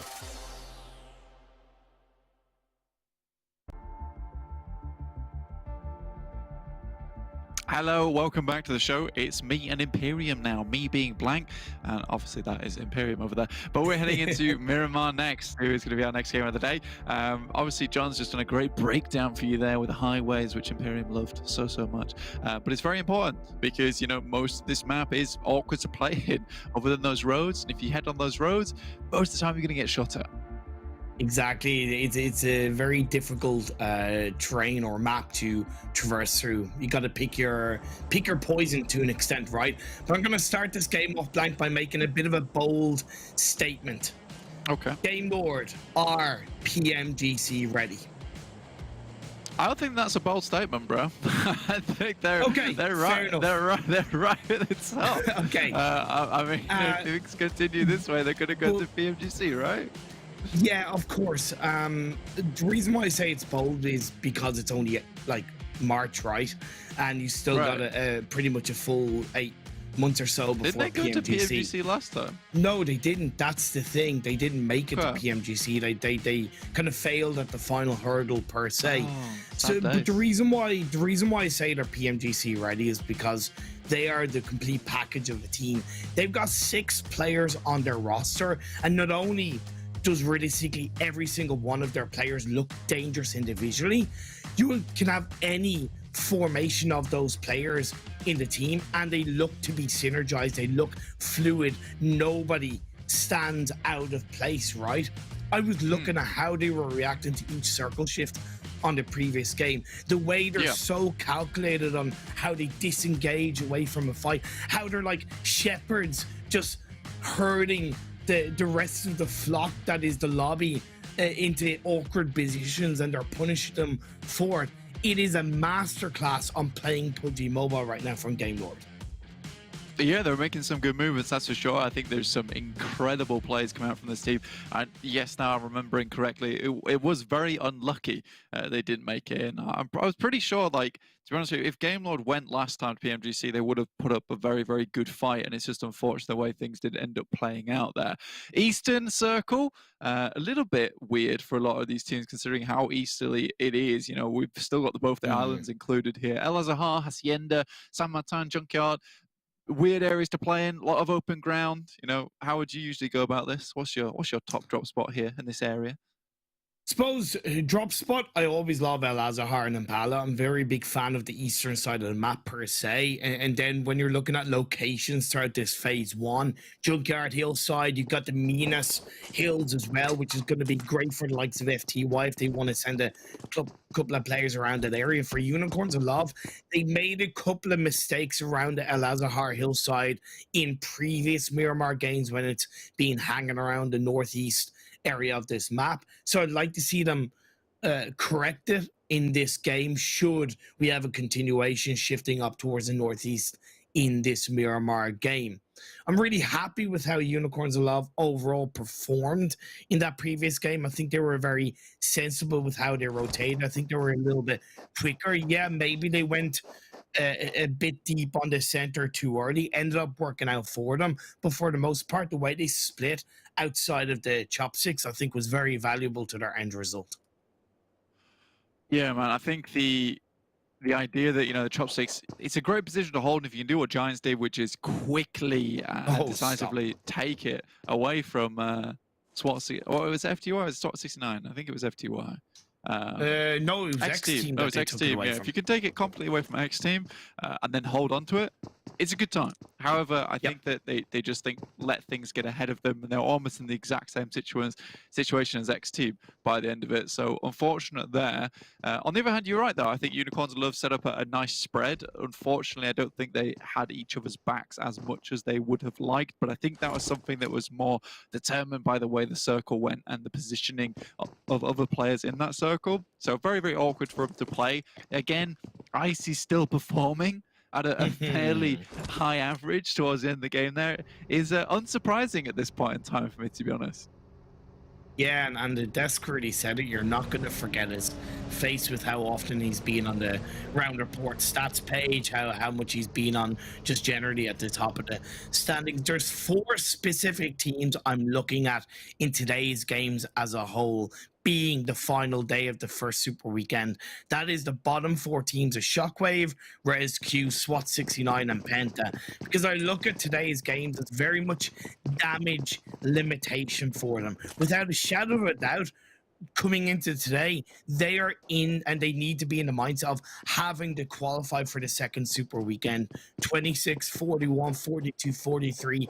It's just not enough points across 2 days and bearing on the average points per game to really put them in any kind of safe position at the end of this first Super Weekend. We saw PENTA. Yeah, I think there was a couple of small improvements, but there's still that stuttering failure of going a little bit too deep into an engagement without any real knowledge. You alluded to it during the game when they got taken out by Vodafone Giants, and then I need to see more from SWAT 69, RESQ, and Shockwave. Yeah, it's so weird to me at the moment, their current trajectory into a lot of these circles, like how they're rotating in. And you're right, it's they should be on damage control right now. Like, even if it's just a case of playing for, 10, 9, 8 points per game, that's fine. You just need to put up numbers right now. When you go back to league play or on your days off, try and have a discussion about what's going wrong, how can we fix it. I think right now for PENTA, they are doing the opposite of what Eastern Stars had to do, which was Eastern Stars were like, right, well, our rotations suck, so let's fix that, which they did, and they haven't been focused on getting too many frags. They've just been focused on getting the circle, where they can get in the circle, where teams are playing around these areas. It's absolutely fine. I think Penta's like, God, nothing's going right. We need to fix our fragging. We need to fix our communication. We need to fix our macro, and you just can't focus on all those things at once, because you are going to make mistakes that way, because it's like trying to balance plates, right? It's feasible to balance 2 plates at a time. It's not feasible to be balancing 4 unless you're very skilled with your toes. It's not happening. Have you ever actually tried anything like that? That is a bit of a niche skill, such as balancing plates on your fingers. Have I tried balancing plates on my fingers? I can't say I have. No. Okay. I've juggled some oranges before, for fun. No way. I broke all the oranges. So okay. That was unfortunate. People weren't happy about that. Why would you hurt the oranges like that, Blank? Come on, man. Like I said, I was trying to juggle.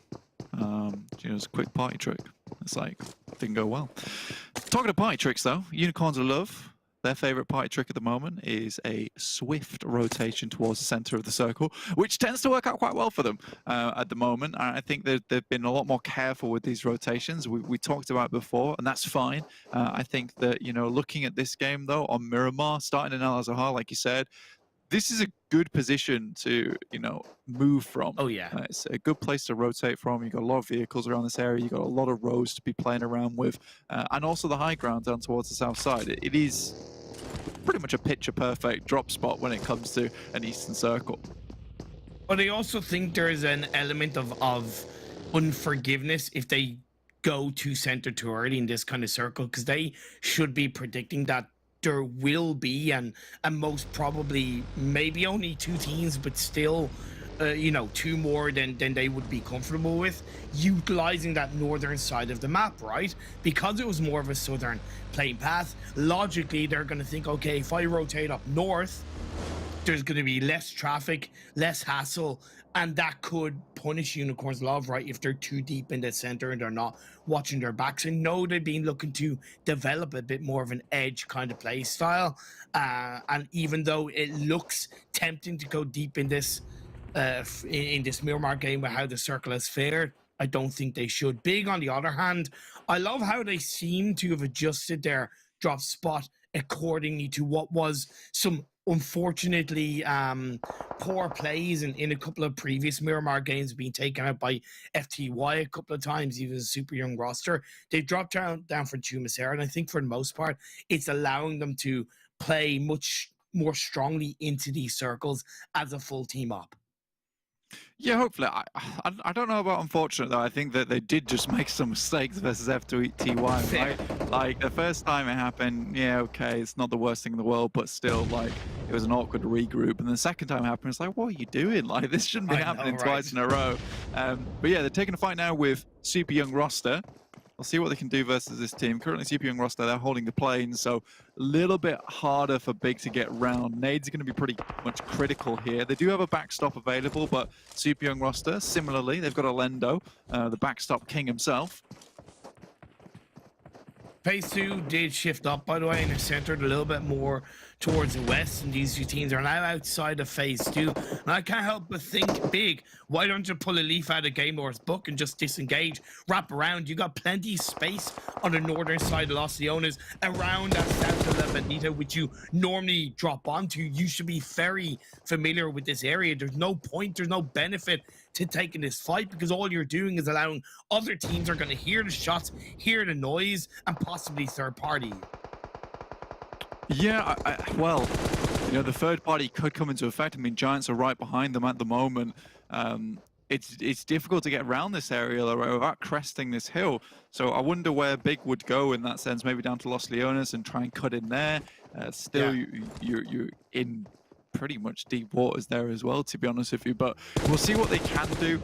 Perhaps Picardo's an option, but I do think Big needs to finish out this fight quickly, unless Super Young Roster just send it further in, which they can do, which is a smart decision, right? They can move further in towards La Bendita, potentially gatekeep there. Big's just trying to get some shots out. I like this move from Mickey, to be honest with you. Moves up very, very quickly and tries to get ahead of the curve, and this has happened so sneakily in the meantime. This is something that Mihi is very good at on his own, but it's a very clever system. But he has to be careful. Now he's going up at the full force of Super Young Roster, and Ali, the man, the myth, the legend, the real weight carrier of the Super Young Roster team, is going to make him pay the price. Gets an elimination point on the Big. You've got to be really confident when you're making these plays. And I think Mihi is an excellent fragger. Unfortunately, Ali has just been showing up time and again here. So able to hit those shots quite quickly. And that could have been a very different story if Mihi was able to win that fight, but it felt slapdash. I like the decision-making coming through from Super Young Roster there, Imperium, which is a case of like, very right, they've sent a player ahead, but the rest of the team, we quite clearly know are behind. Let's just rock up, get someone behind us, and then hopefully take down these players. Now Big is in a very, very awkward scenario now where they're having to avoid Giants at the same time. Luckily, they do find another vehicle on the way, but there are still shots ringing out. Mozro's like, do we take the vehicle? Do we not? I don't know. Looking at positions of other teams around this area, Game Lord up and towards that northwest side, outside of water treatment, taking a bit of a fight against Real Tiger 9s. Real Tiger 9s earlier on in the PMPL showed a lot of aggression, but I think they really need to develop rotations and develop an overall uniformity around how they're playing into these circles, because I think they're lacking on that the foundations of how you really play into these games, whether it's more VOD review, whether it's just more communication. Something's heavily missing and stopping them from getting more successful results. I'd say that realistically it's their decision when they want to make a team fight, right? I think it happens either too early. I think it's just too early team fighting, which they basically get themselves stuck into and then refuse to leave. And I think that, you know, that is the complete opposite when you're looking at Game Lord, who are very happy to start a fight and then not finish it and regardless leave. And this is going to be a typical position where Game Lord's going to get one knock here, and I can be almost certain that now they're going to move from this position. As soon as they get the heals off, they're going to be gone. Look at that, Rob's in the vehicle, Narvalo covering him. He's going to probably stick around to continue to grab that information as the rest of the team push forward. Indeed, phase 3 has popped up and it's shifted quite heavily over to the eastern side, so it really is in between Impala, El Azahar, and Junkyard. There's a lot of high ground around that area inside this phase 3, but there's not that much hard cover, right? So it is going to be all about setting yourself up with some strong vehicle play, some strong hard cover as much as possible, and then having your wits about you. Eastern Stars are pretty deep inside phase 3. Yeah, this is a not bad spot for Eastern Stars to be in. I mean, they are clumped up with a fair few other teams, but luckily the terrain around them really allows you to just play this position and not be spotted too soon, or at least have the cover to work around it. Gamelore, once again, putting down the punishment over towards Real Tigers 9 before starting to make that lead. They are weirdly split at the moment and trying to get in. Perhaps this fight took a little bit longer to conclude than they might have liked. Tong Jiabao, in the meantime, have passed straight through, currently playing with, I believe that's just 2 players for them, though. So Yes. they lost a couple on that northwestern edge. Don't know exactly what happened to them. Didn't quite catch it in the elimination feed. Big, down to 3 players taking the fight against Vodafone Giants in the blue, I might add, along with Super Young roster. So it's a 3-way dance in a very, very tricky phase 3 blue zone. The circle is starting to encroach FTY on that southwest side, overlooking for Romanian Men. Ali finds Ulysses on his rotate. They're still out in the blue, though, and it's not the best position to be in. Hamodi has been left behind as he took a tumble to the floor, and I believe that was either to a little bit of damage and then the rest in the blue. PENTA, on the other hand, stuck between them and RESQ as they've tried to make their way up this eastern coast. Coyote will find holes, and now just, I believe it's 3 players remaining now for PENTA, so again, awkward pushes from PENTA themselves. Just 2 players, in fact, with Jar Jar and Manu still alive. Blood swinging around, looking for the angle on a little dip of the hill. They do have the edge of circle cover. Time is on their side as a phase 4 shifted down south. The very north of Impala is still in play. It's great for Shockwave. They've been hanging on towards the high ground outside of Impala to the west of it. And the circle is going to give them that edge of circle play, and once they're controlling, stopping the likes of Super Young roster big, they should be able to then focus on the teams in front of them later on inside this phase 4.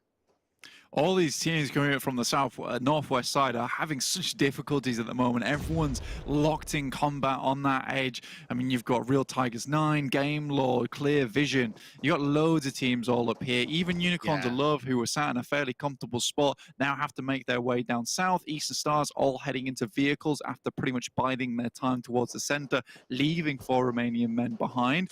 I think this is a pretty awkward spot to be playing in, though, with this circle. The sheer cliff face. You've got a little bit of compounds to play around with to the north side of Impala, like you said before. So it could be a very strange finish, in my opinion. And whoever can kind of dominate over towards these compounds, right in the dead center of the circle, might just have a very, very good winning chance.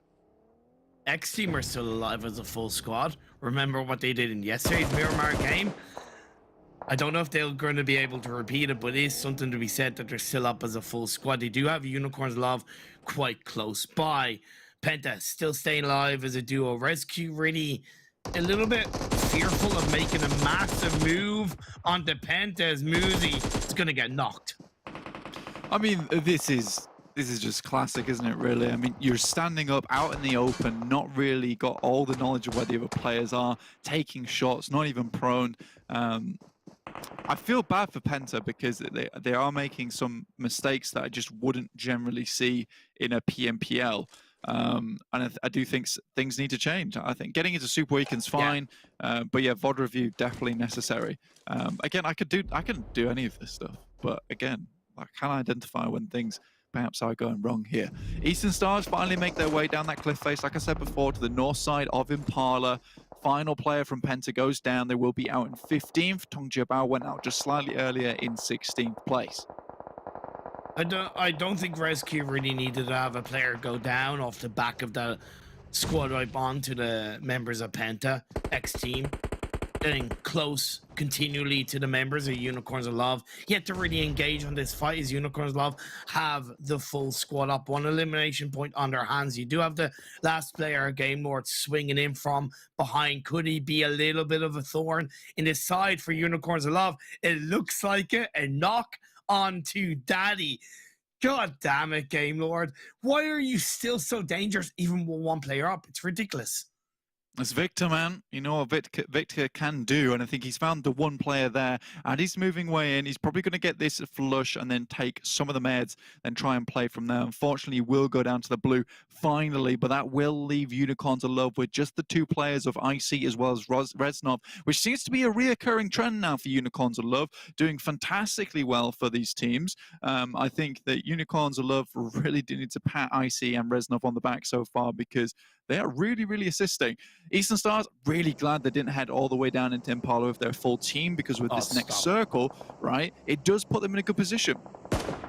As well as 4 Romanian Men over on the west side, they have the hard cover of their compound. They even have a good spread within that, keeping 1 to 2 players outside of this phase 5 circle. It's going to be so important for them, clearing their backs, clearing the teams around them, clear vision directly behind them, down to just a solo player. Nothing he can really do, just hopefully wait until the blue zone starts closing in and just follow that blue zone, and hopefully he can make it in. Superior roster, they've been quite active on the edge of circle positions, and out of them, Giants and Big, they're the only team to really stay alive as any full form of squad. They've only lost 1 player, and I say big positives for that. I think that the way CPU and roster played that game in the early, where they taken that fight with Big and they disengaged it, moved forward, tried to hold them out, was really, really well played. But with these circles, you know, things are starting to get more and more difficult. XTEAM in a fairly good position at the moment, looking to hold down on these hillsides. You can see them there off in the distance. Great position to be playing around, considering there's so many ditches that you can kind of just pop your head out of. Eastern Stars, though, look at that. See where Octavian's playing? Unreal position to be in. Just to be very careful that he doesn't go down. First elimination comes through for them. Carly hits the floor and will have to be smoked up. There's absolutely no chance in hell that Octavian can really go down from this position. His goal is to grab information, and if he can take 1 to 2 to 3 pop shots, right? Shoot prone, get information with the third person perspective. Swave from Big, last player up, gets a knock onto Nox. Pun intended. FTY down to a duo. TY, like you said, down to the duo now. Octavian, this is where we start to see this guy shine. I mean, he really is the sniper in the null, right? He plays so well. There's another one. Honestly, Seiko probably next to go down. He's not going to let his sights off yet. Finds him behind the tree. Unreal shots coming through from Octavian. This guy is accurate as anything. 4 elimination points for Eastern Stars, and they've all been secured by Octavian. That shows his worth not only in this team, but in this tournament. Giants Gaming go down. We're left with 6 teams as we head into phase 6. RESQ down to a duo. His tick is knocked. Another one goes down. Blood is left alive. And just like that, Kapahala, the Warlord, picks up the final elimination point. Yeah, realistically, Octavian did his job there. Swave hits the deck. Kapahala looking to sweep him off it. Has the nade in hand. Have to drop it through. I think he knows roughly where this player is. We're getting shot from the backside. This is really important. He stays alive, but I don't think he quite knows where he is. The nade hit in the meantime, so Kapahala gets a little bit of revenge there. Will drop the smoke on the floor. It's doubtful that Octavian's going to get back up again, but he has been able to crawl up to a teammate. This is extremely good from Eastern Stars. Now he can start to work this game, but this is a very, very rare opportunity. We get to see this Imperium, which is 3-4 men squad in the end game for Miramar.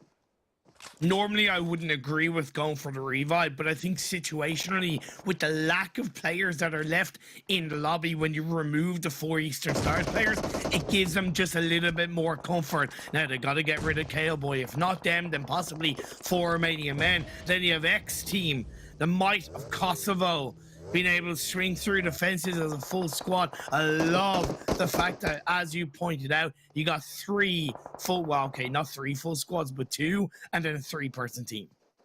Yeah, Eastern Stars do take a knock onto Octavian once again. Some great shots ringing out from across the map. It's just open terrain, and it's basically, if you're X Team and you're for Romanian Men, you've got so much high ground to play around with. It is so essential that Eastern Stars can hold on to these vehicles because they'll need them in the upcoming fights just to be used as repositional assets, as well as perhaps even cover, to be honest with you.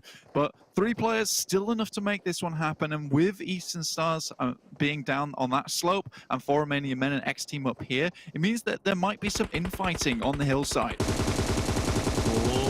Doran tries to move away, gets closer to his teammates, but Dewey, he's gonna get the knockback for mercy. Misses out on that opportunity at least, but the help has been done. Eastern Stars are pinched from both sides. I don't agree with Doran driving up. I know he had to get out of the blue, but all that knock does is allows 4 Romanian Men to push on up. I mean, XTEAM most likely will take advantage of this. 2 knocks already, just Kapahala remaining left alive for Romanian Men. They're speedy, they finish this fight out quick, and they'll take some buggies and some loot because of it. Beg for Mercy now starts to move up. Sarah takes 70%, and now it's Bimmy still in the front line with Beg for Mercy as well. There is a backstop too, so they will have to worry about that, but Rana and the rest of 4 Romanian, they're splitting up. They've got this line. Circle shifts down southwest, but it does stay in control of X Team. They have a 3-person spread in the front line, 1 in the back line covering a dip. This is perfect position for X Team, but with it being a 4-on-4, there's also not as much security on the team fight being won by X Team. They gotta make the positions count. 4 Romanian Men, they don't stop moving. I really like that from 4 Romanian Men, though. They immediately make the spread on the side, take down Zombie, because they know that there's so much ground to be covered that they want to cover all of it almost immediately after they take down Eastern Stars. Quickly, there's a knock and a flush through onto X Team. Jahi goes down in the backside. That is terrible news now for X Team because they've lost their backstop. No one's watching. They're off angles now. Bimmy in the front, left high and dry. And now 4 Romanian Men, they're on the sweep. That's so good. Bimmy goes down. Just beg for mercy alive. Redox looking for one final player, and Beg for Mercy has to make his last stand now. A lot of damage comes through. Sarah tries to finish it off. There's only a smoke between these players. Looks for one, doesn't find it. Quick jump shot from Sarah will finish off this game. Redox and the boys with a 4-man ending. That is incredible for 4 Romanian Men. The push onto Eastern Stars, followed by the spread. You know, you couldn't have asked for a more perfect ending for 4 Romanian Men. Redox is 6 elimination points. They covered the western side. I knew when the circle, I believe it was on phase 5, allowed them to control that west. They took that position and they just created a wonderful chicken dinner child out of it, right? It was just a fantastically controlled ending. And what really impressed me the most out of 4 Romanian Men in that game was how swift they were to move on every single engagement, every single position, because they knew time is of the essence, right? Especially when you're in the late stages of a game. So when you make a decision, when you make a move, you got to pull it off as quickly and controllingly as possible. And that was just a testament of how good they played throughout the game. Yeah, because they were able to swing that fight in their favor because they knew the location of Eastern Stars, but I think X Team were hesitant to move on to Eastern Stars knowing that, you know, 4 Romanian Men were also in the location, but 4 Romanian Men completely turned the table, right, by immediately going, we're going to wipe Eastern Stars, make a spread, and now X Team's going to be forced into an awkward situation where they have to reposition to basically incorporate for us. So really, really well done for 4 Romanian Men. Because it just puts a massive spanner in any of the plans for X Team, who were expecting that game to be more of a standoff for much longer. And I love that from 4 Romanian Men in total. Redox to the 6 eliminations, 1100 damage, because they're not afraid to make those confident plays, and they've done it before. Unfortunately, for 4 Romanian Men, it doesn't always work out for them that way. And I think it's that confident, you know, very vicious nature that sometimes does come back to bite them. It does. This time around it worked out, and I think a big part of that was, and with all due respect to X Team, because they have a massive love and they've clearly proven themselves individually during many games, but outside of Beg for Mercy, The rest of the team really did nothing in that late stage of the game. Zombie, in my opinion, had very opportunistic moments to third party to an extent onto for Romanian Men when they pushed on the Eastern Star. There should have been more pressure applied, whereas because they did nothing, it allowed for Romanian Men to continue to stay in control. Absolutely, and for Romanian Men will stay in control if you let them do that, but it's Game Lord who is still on everyone's lips, and we'll see what they can do in the future games.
As you can see, the 4th anniversary event for PUBG Mobile is currently going on with its AR treasure hunt. You can head over to PUBGM, 4thdimension.com, and have a chance to win yourself up to, well, not, you can't win 100,000 euros, but there's 100,000 euros in prizes, including some limited edition iPhone 13s, as you just saw there on the very end. I wonder if there actually is 30 limited for around the world, because I would love to pick myself up one. I got to help us out here. We were all requesting one. Anyways, let's move on for this. Talk about the last match.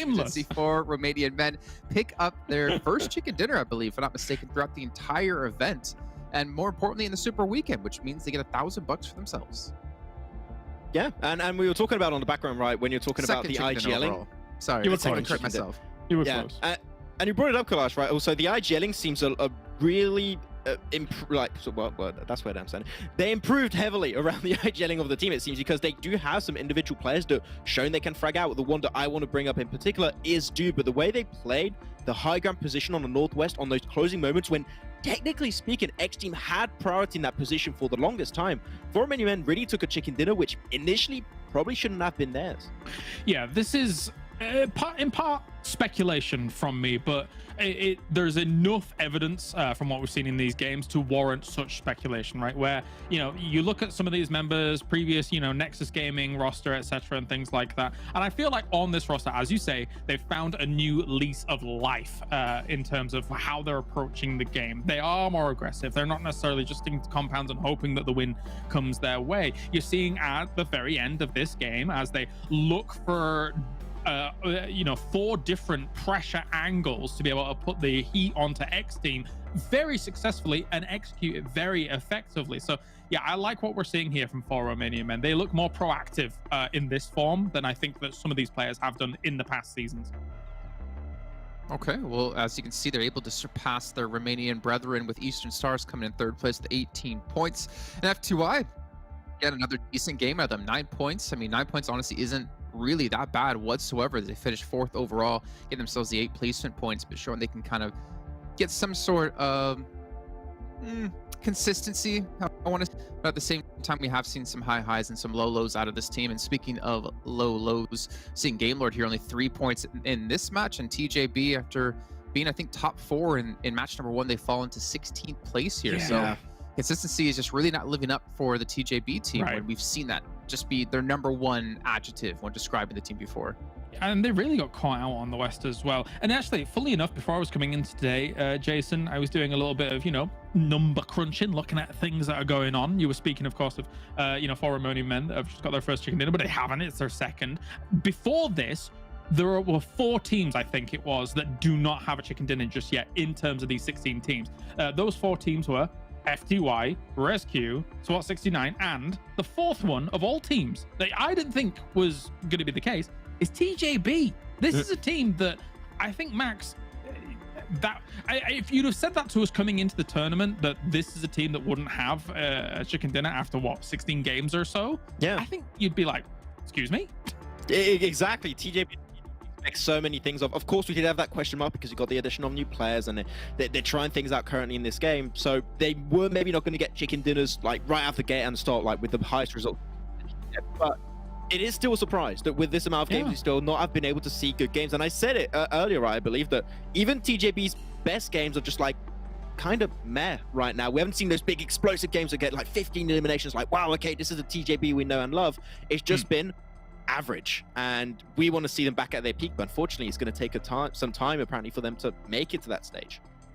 I'm actually really happy you used explosive to describe them, because that is the team that we saw last season and for the entirety of last year, and they just kind of, I don't know, maybe they're still asleep. Maybe they didn't actually read through the rules and realize you get $1,000 per chicken dinner the super weekend. Maybe someone needs to tell them, and we'll see them step up here. But speaking of stepping up, 4 Romanian men able to close out the game. Let's take a look, though, at who on the team is the one stepping up, or if there's multiple people. And at the moment, we are seeing it's going to be Redux right now with 370 average damage done. And he's the player, of course, that came in from 4 Romanian boys to then go to 4 Romanian men. So, of course, the difference in time between the end of season 2 in 2021 to now 2022, he has indeed grown, and we have ourselves quite a bit of damage coming in from him. He does feel like he's at the forefront of pushing this the way in which 4 Romanian men are playing. I was mentioning, of course, that they look a bit more proactive, look a bit more like gun ready, I guess I can describe it as, and I think he's really taken the team by the reins, and he's pushing this to the forefront for the team. I mentioned this coming into the tournament. The 2 players I really rated highly for Romanian men was Do and Redux, but Sarah and Rala, maybe not on a very consistent basis, but sometimes they'll just have a really big step up, get a lot of eliminations. I mean, Sarah's got 1.5 average elimination per game currently, which is very strong, and Rala just shy of that 1 in KD. So far, I think that this is a team that's shown that they can be consistent, they can remain on top. They're not the one that's going to secure chicken dinners every single time. This is their second in the tournament so far, which is still not bad. And I think the 4 Romanian men have shown that they are a team that should be, without any doubt in my mind, making it into the league finals. But when it comes to making it to the championship, I think that's where things could get a little bit dicey for them. So we'll see if they can try and improve, try and secure those wins. Because if so, that could be the difference maker for them to make it to the next event. And just as a slight aside here, GV, when we look at him, he's only played 2 games, I think it is. So good stats, but not enough of a sample size, I feel, for us to really take away too much from that. You also can't forget that this is the second match out of 12 now that they finished 4th or higher. So I mean, they've had like a 3 or 4 5th place finishes, so they're still at least being consistent and getting towards the top placements, but they're not really breaking through to be like top 3 quite consistently, as we've seen some other teams do. Well, of course, like Gamelord. There's not many teams out there like Gamelord at the moment. Before we do head on to talk about the next match, let's take one last look though at the damage and eliminations in the last match. I want to see if it was skewed in one direction or if it's just kind of that general curve between all teams, because there was a lot of damage being done by quite a few, and we're going to see 4 Romanian close things out at 2,000. And to be fair, looking down the list here, even Gamelord has 800 damage done when they didn't really place too well. Yeah. And it was actually a really hard rotation for Game Lord in this game because they tried their usual playstyle, which is, oh, there's a lot of teams trying to rotate through the northwestern side. It's not going to be an easy entry point. Let's rotate even further around. And unfortunately, going for a strat like that takes a lot of time to execute. And then there was a hard southern shift towards Impala, and that's what messed up Game Lord. Unfortunately, playing Edge, there's always that risk of a very hard circle to move away from you. And this time, you had, what, 4 or 5 teams between them that were in the blue and the circle. So sure, they were still able to get a little bit of damage and a few eliminations here and there, but unfortunately, Edge playstyle does have its risk, and in that game in particular, they did suffer from it pretty heavily. I also think, considering the position that they were in, Eastern Stars could have got a little bit more from this game overall. You're looking at Octavian's position, and the casters rightly pointed out that he was in a great spot. However, they weren't covering the great spot all that well. I mean, they were kind of spread out in towards the middle of the circle in like a line, but realistically speaking, there's only 1 or 2 vulnerability points for where Octavian was, and one of those is that southeast side that RESQ ended up coming in from. So covering that, then Octavian's got all day. He can do whatever he wants up until they have to move up to that north circle, of course. But yeah, they could have got a little bit more, I think. Yeah, I mean, I think in general, that's something we can say about Eastern Stars, is still not being that strong house team that you purchase a certain item for to celebrate and to really push how good they can be. Maybe one day when we see the certain player do it, we can bust those out. But we're going to bust out the schedule here to catch you guys up on what's been going on today and what we still have left to come today as we're into our 3rd match in just a few moments. We got Erangel coming up next, and then finally going to be on Sanhok yet again. I am curious to see. We had what? Unicorns of Love wins Sanhok. We had Big win Sanhok. I'm curious if we're going to see either of those teams confirm that yet again when we do get to it. But for now, gentlemen, do you know what time it is? No. I don't know. It's the caster time. Okay. Okay. John out, Imperium. I was hoping for a little bit more energy out of them, but you guys take it away. You have all the energy I need. And so then I said, why do you even need the desk time? What's the whole point of those two guys? They don't even. Oh, sorry guys. How you doing? I'm ready for this next game. Erangel. We're going to be getting into it pretty swiftly, Imperium. I can't believe Max doesn't know what time it is. Imagine that, John, not knowing what time it is. I mean, the time changes did just shift, right? So. It's typical. But anyway, yeah, this 3rd game of the day, I'm really excited. I think, and I know it's so cliche to say with how many tournaments we've had this PMPL format play through, but I really am genuinely excited with how a lot of these teams are evolving, right, and how we're seeing a build-up of success. Yes, quite clearly, Game Lord are the blueprint right now at PMPL Western Europe, but we are starting to see, even if it's not as consistently as we would like to, we're starting to see other teams at least try and reach those same levels to get those kind of similar performances, whether it's XTEAM, whether it's for Romanian Men, whether it's Giants or FTY. It's really starting to shape up in the right way. Plane path going across the island pretty centrally now, so it's back to a little bit more normalcy here. Maybe a little bit long of a route for PENTA and SWAT69 to be getting on with to get down to that military island, but shouldn't be too much drama going on. We've seen a couple of vehicle hot drops on Erangel so far, but hopefully that's going to be assuaged by a central plane. Seems like Eastern Stars are dropping down to North George, a much more sensible decision considering what happened to them in the first game of the day when they had a player caught out. I know North George was even more inaccessible in the first game, but still good to see this decision come through. PENTA gonna look to make their way down the south side of the map, grab a couple of vehicles and head towards a military base.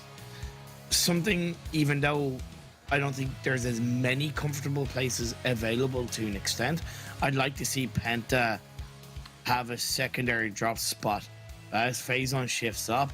It looks like we are potentially going to get, I believe, John, our first military island finish of PMPL. Well, I mean, there's still a lot of the mainland in there, but you might be right. I would love to see it. And that you were talking about PENTA needing an alt drop spot. I mean, this circle, you probably head down, right? Fair. You probably do. Yeah, of course. Not to say that there isn't value in having that alternate drop spot, but Still very, very difficult to navigate. Vimy out wide for XTEAM, and Ali shuts it down. A really solid off angle coming through from Super Young roster as well, as he brings out the double barrel, but only needs half of them. It wasn't already obvious. Ali is such a good player, and he's really the star of the show when it comes to Super Young roster. It's not to say the rest of the team aren't pulling their weight as a team, but when you're looking at the danger in terms of elimination points, in terms of just gaining the advantage in a team fight, it's Ali all the way. Certainly working out for them this time around. For Super Young roster to be able to pick up an elimination this early on from the southwestern side. It's going to be very, very interesting where those teams on the southwest go and when they make that move, right? Because everybody's going to be looking to move south. You need to get ahead of the curve. And I feel like that's kind of what Romanian Men are doing right now. They're rotating in into that ridge line of trees that is so, so strong. The question is, where do they stop? Do they keep going all the way into military whilst PENTA is still looting? It remains to be seen. Eastern Stars, they went north, George. Maybe they should have gone back to Mill to Power this time around, but you never can tell. You never can tell, indeed, and they know they're going to play a very edge of circle game. The fact that they haven't lost a player early on does technically make that a little bit easier. Indeed, I'm really looking at how these teams are going to rotate into this military island if they choose to, if they think or believe there's a John Allen guarantee in a military island finishing this third game of the day. Ooh, I don't know about that. The added bridge access via the underpass does technically make a bridge rotation easier, but I also think to an extent it makes a bridge defense, a bridge camp potentially a little bit more possible because you're able to have a player in that underpass in preparation. You asked the question of Romanian Men, were they going to make it across while PENTA were looting up? They have indeed. You can see it on your screens. They've sent the whole team, and PENTA, they need to be aware of it before Romanian Men, to an extent, are going in blind on towards that military island. For Romanian Men, they make that crossing, though. And maybe, I mean, PENTA, we saw them leave and move down south early. Maybe they're still in that looting phase, not established on the guard. And maybe they should be a little bit more watchful. But Romanian Men can now take up that position and be a bulwark across that bridge, right? They could be that barrier that stops teams, or, well, maybe not stops them, but certainly slows them down from entering this area. And now PENTA have an idea that the team's nearby. Was not quite able to land the shots. I think he popped a tire there. But Sarah around the side goes a little bit Evil Knievel on things. And Dos really finds it all too much to handle. For Romanian Men sent out wide, and PENTA lose a player.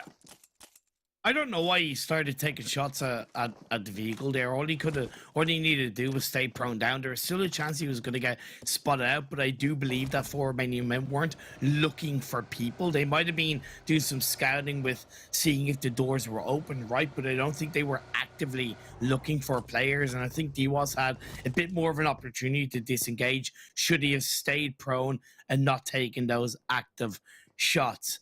FTY starting to make the way across the eastern bridge now. SWAT 69, they went to Nova, but they do have two players a little bit closer to the southern side of the eastern bridge, possibly ready to bridge camp FTY. That's exactly what they've done. Nox goes down. Addis about to follow, not quite.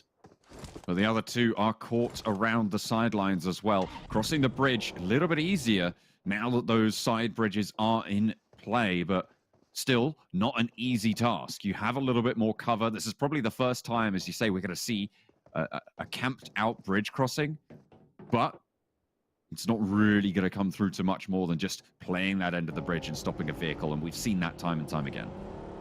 Addis, who is still alive, I believe, should be looking to distract SWAT 69 to the point where FTY, the two remaining players with him, Kaleboy and Shinyo, possibly able to make it across a little bit easier. What I do like from FTY is that they've actually been able to split one either side to try and grab that information. But you can see SWAT 69, they disengage away from looking for Addis, and they've gone back to the bridge camp.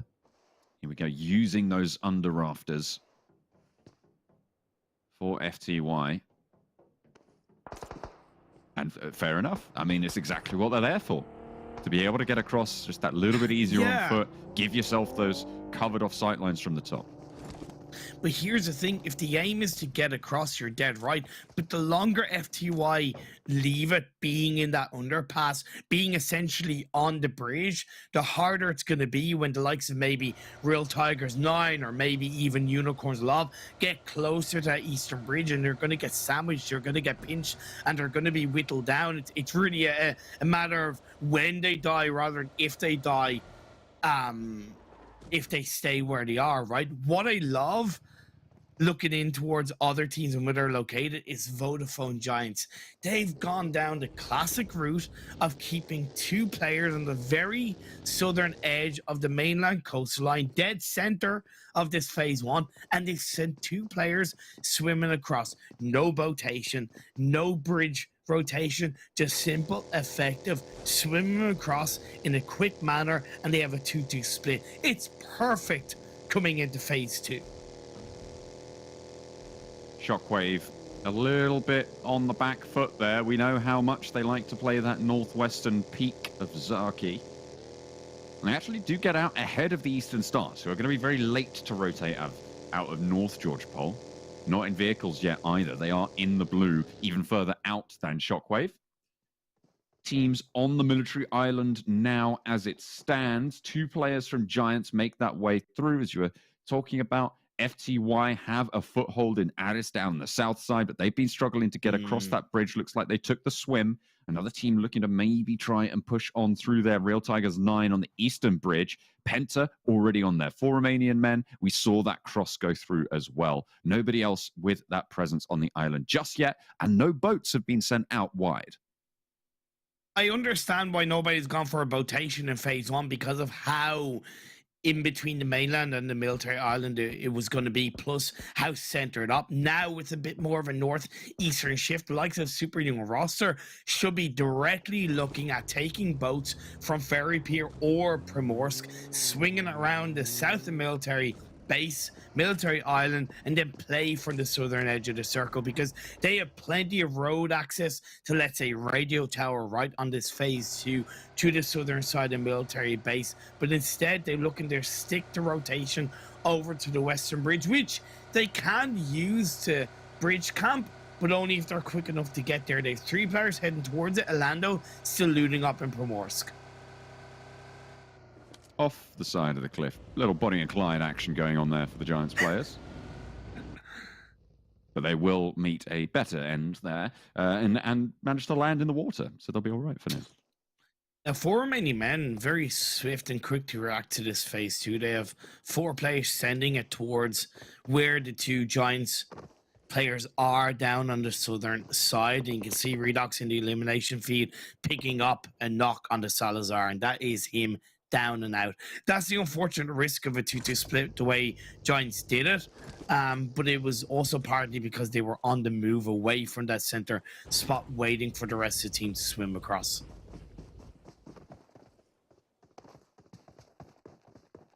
The compound building found for 4 Romanian men. They are all very, very close together. I mean, a lot of teams probably going to be looking to cross, so you might just want to be on the lookout. But no, they redisperse. I feel like this is the wiser choice. You get so much more info for being on multiple points of this ridgeline, and you can rotate fairly easily between those outposts, right? Yeah, you can indeed. Super Young roster. Sorry, going up against Shockwave, and it's Orlando to kick things off. Shockwave, they sent themselves in from South George, and Super Young roster, they opted to go for that western bridge camp, and it's, for the time being, working out in their favor. I think it's 1-for-1 on the knocks, but the flush comes through. Shockwave down to 1 standing. So they're traded out. 1 player at the back now. And the flush is just getting confirmed for the time being. Tam picks up the point, puts it in the pocket. And now just Seiko out wide. Ali, you sang his praises earlier. Is he going to be able to escape the purview of the M249? Rolls 1 down and looks for more, but Ali falls. Shockwave eliminated with a backup from Tam. It looked hairy there for just a second, but they bring it back. Super Young roster, all 4 standing. they're a little bit lucky that the likes of XTEAM haven't as swiftly gone for the push after hearing those shots, because they should hear those shots, but instead maybe they're looking to get ahead of Super Young roster and become the bridge campers on that western side. I'm really disappointed that no team have gone for rotations inside this game. I think it's a massive fault on a good few of these teams. I understand in phase 1, but when phase 2 shifted up, there's way more options for rotations on both the west and the eastern side. Like, look at Unicorns Love. Yes, they're waiting and prioritizing a bit of an idea of if it's going to stick towards the mainland, but I still think the opportunity is there to go for a rotation, and it could be left too late with phase 3 shifting down south. That western bridge is quite an interesting factor here now. Not too many teams guarding the other side of it, but 2 teams waiting to cross in that position. Game Lord under pressure from Big, and looks like they will cave to it. Suave up the top there, getting suppressed a little bit, but it won't stop the flush. Trazen on the off angle now. Trazen and Victor, the last 2 standing now for Game Lord after their 2 forefront players get cut off by Big. Phase 3 is still accessible to hang out in the blue. It's not ideal, but it is certainly accessible, and I think it kind of would make sense for Game Lord, even to an extent for Big. They've got to cover their backs, and I wouldn't be surprised if they look to push in towards the blue to take down Game Lord. Eastern Stars heading towards the western bridge along with RESQ, XTEAM, and Super Young roster, so there's a heavy bit of traffic before Romanian Men continue to cover the western side of this circle, playing in from the coastal line of Military Island. So we're going to see potential play on these stanchions, on these rafters around the bridge to make this crossing. Either that or they're going to fight before they even get to that bridge. A nice knock onto Zombie, and that might be the go time for Super Young roster. A nade sent long by Beg for Mercy to pump out the damage onto the position, but it's a little bit too late. Commodity sends in the spray, not going to be able to connect. Those girders just providing too much cover, unfortunately. Ali as well, trying to get away with it. This time, not so lucky. Will be able to find the spray for Beg for Mercy as the stim comes through. Tam Tam sends in. I don't think they want to go back for this one, but they might try and guard out or just send straight for this next circle. I gotta say, massive respect coming out from Super Young roster. They took that knock, they took that elimination on the XTEAM as a sign to push in. They knew there was still risks with Eastern Star, now looking to stab XTEAM in the back. Knock on the Beg for Mercy. Kapahala with the DP28 making that count. And this is why I said hanging out in the blue on phase 3 is accessible. It's not ideal, but Eastern Stars definitely understanding the position they're in, dropping in North Georgia, and how difficult it was always going to be playing into these circles. But at this stage is where you really need to start striking out for the zone. I feel like that's what they're going for here. It's going to shift away. It's going to be zone 4. This zone is going to hurt. You can see only one stim left on Athis for first aids. Sure, they got a little bit of loot, a lot of loot on board, but they need to make a hasty push. And there's a lot of teams on this western front for them to get past. At least Athis is starting to do this with the rest of his team. They're swinging into the edge of the circle. The next phase is about to pop up. Phase 4, you have Big over by the eastern side of the map, and it's gonna shift over to the east. Unicorns Love made it through. I think it was actually a rotation, and it works out for them. A great spot. There was always gonna be a bit of risk there, but no other teams really looked to cover that coastline on the eastern side. Look at the red dots just flashing up on that left-hand readout. Players getting knocked a lot, especially on this northern shore now. There's 3 teams yet to make that move all the way across. Clear Visions, RESQ, Big, all waiting to make that push. Victor, I think he's the last standing for Game Lord, if I'm not mistaken. Swimming now out in the ocean and might actually have to push in behind the Unicorns of Love. What we saw on the western bridge, we're going to see on the eastern bridge right now between Clear Vision, RESQ, Big, Real Tigers 9, Eastern Stars starting to get a little bit more punished. She said it was going to be difficult for them. Super Young roster, they disengaged earlier on, and they're looking to bridge. They're looking to camp them out. Oh, this is the first time we're going to really see these rafters in action. I keep saying that, but it's not. They just go. They just let them go. They just let them go. I mean, why not? Fair enough. I mean, to be fair, the side of that bridge, probably quite a solid position until you have to get onto that mainland. Or, well, I say onto the mainland, onto the military island, right? Until you have to leave it, it's very solid to be able to hold. The unfortunate situation you have is that there's so many sightlines from the hillsides, from teams like TJB, so that if they turn your attention, they're not going to be able to find it. There we go. Now they start to strike out. First elimination found for them on this position. Real Tigers 9 slowing down the approach from Clear Visions. Overall, I'm pretty disappointed with how teams are playing this military island game. Yes, it's the first military island finish of PMPL, but the fundamentals are still there when it comes to rotating, using the boats and being quite variable. Clear Vision, they tried to push in. They have, at least to an extent, made it with 2 players, while TJB Langzi being knocked by Mangus. Great shots on board. What? I'm not too sure what Langzi was thinking there. I mean, he knows there's going to be players on that bridge. He should have heard that gunfire. He should have seen the vehicles going through. So just being broadside to the bridge entirely, I have to question that. I have to question that without position. any smokes as well. Yeah, exactly. And then just lies down out in the open as well. I'm not happy with it. Yeah. I'm not happy with it one jot. Now, he's yet to be confirmed. That's one thing I will say. So the revive is potentially there from Lynn. The whole rest of the squad is alive, so there is that level of support. And because of the work that the likes of Romanian Men have done, despite going down on that western side, there is a little bit more cover. Eastern Stars still up as a full squad, by the way. They did suffer a knock at the hands of FTY on top of that radio tower, but the revive has come through. RESQ finally go down. SWAT 69 have a big split in the center compounds of this circle. There's absolutely no possibility of any team entering this circle from that roadside, right? So SWAT 69, they're building themselves up to defend that area perfectly. I mean, why shouldn't they? They get the shift again straight onto them. This is going to make it difficult, though, because a lot of teams are going to be looking their way. FTY are going to have to descend from their mount on high, right? Eastern Stars are going to be looking to push into a position. Both of those teams are going to be looking to insert themselves in those compounds, in those buildings in the center. Game Lord Victor, though, the last standing. They found Big, and he's going to find the knock, but Game Lord eliminated 11th place. They have had a little bit of change of fortune from the first Erangel.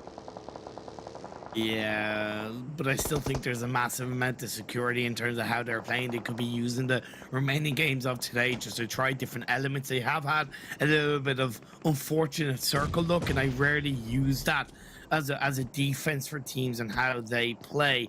PENTA, 1 player down, 3 players left. They crash in onto one of the buildings in which SWAT 69 had locked down, but SWAT 69 reacted to that central circle shift really well to form up on the western side of those buildings. Oh, 2 players from Clear Visions in here right now. They're popping those smokes and maybe looking to suppress. PENTA haven't had the best of luck with fast crashes, but they get a building here.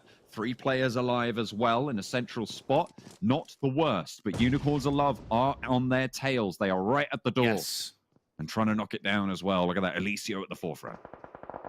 I think PENTA should be playing the style of, we didn't clear out the players in the building in front, we need to cover behind, because they can in no way allow Unicorns of Love to breach into any of those buildings at all. It's not like Unicorns of Love are realistically going to absolutely crash it, but there is a chance that if they give Unicorns of Love the opportunity, Unicorns of Love are going to take full advantage of it. TJB on towards that northwestern side of the circle. Big have made it in from the coastline over to the northwest, and they're crashing in onto the garage area. 1 player goes down, but Swave is going to swing in to try and get the revive.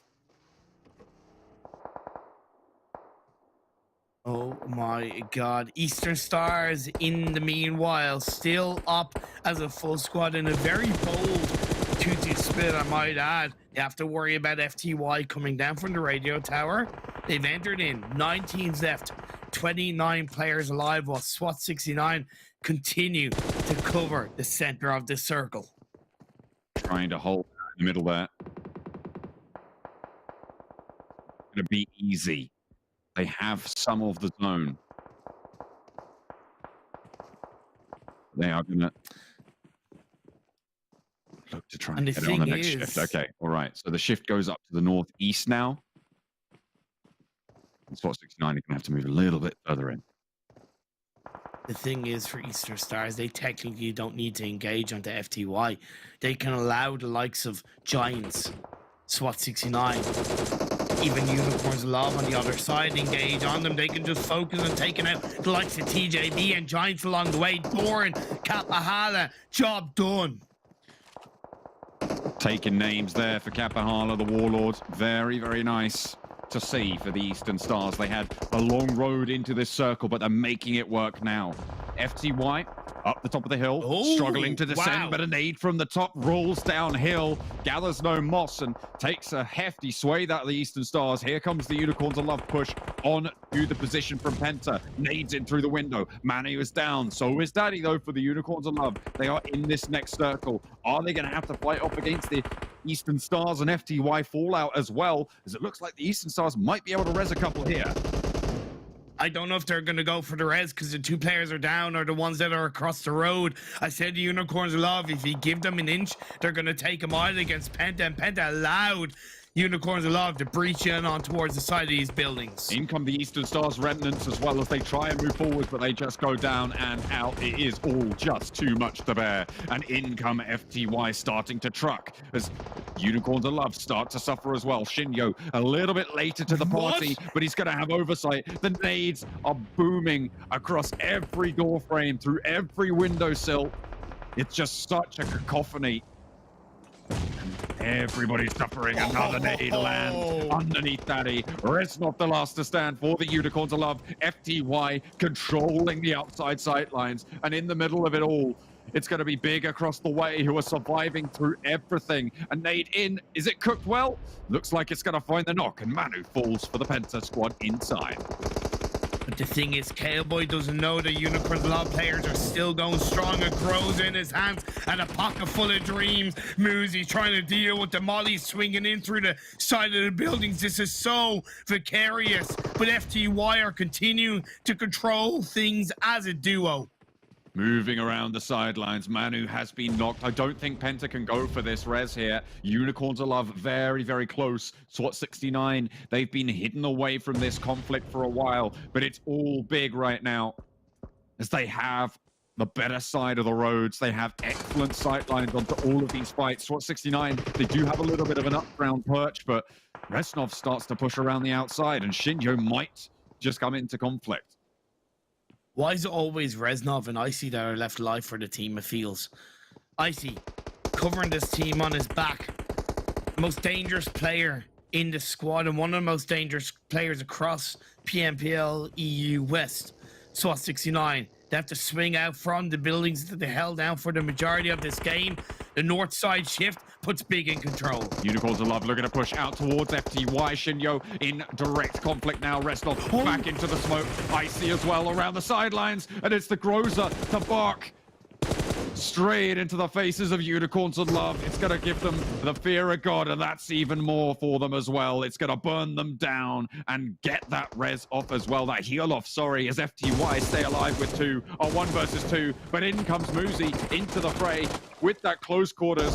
Spray down through the window. Shinyo trying to suppress the line, but not really having the best of luck. In the meantime, across the road, Big going to have to hold off against the push coming through, but they're going to be doing all right for now. FTY will have to leave. The spray for Shinyo. He heads in, looks for the drop shot, and FTY are out. Muzi able to hold on, but Amoni on the sidelines absolutely decimates everyone's hopes on that south end. And now Big with 4. Clear Vision just waited, allow all the other teams to put in the hard work, and they clean things up down to the top 3. But down goes Clear Vision. SWAT 69, Big left standing. Is this going to be a big chicken dinner? It could be a worthwhile, very big journey they've had. What a couple of nades over towards Swipe's position now. Low HP needs to force that heal off.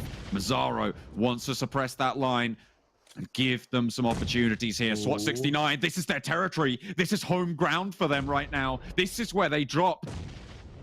and they're trying to lay claim to it. Mazzaro's position in the middle is isolated. And look at this. They're going to move in. They're going to go for Swave. They're going to take the one fight on the off angle, but Swave might be able to do everything. He's dropped. He's down on the floor, and Swave takes it for big. He takes the 1 versus 2. He does what Mazzaro couldn't, and SWAT69 take a catastrophic tumble. It's big to claim the victory on the Military Island Circle.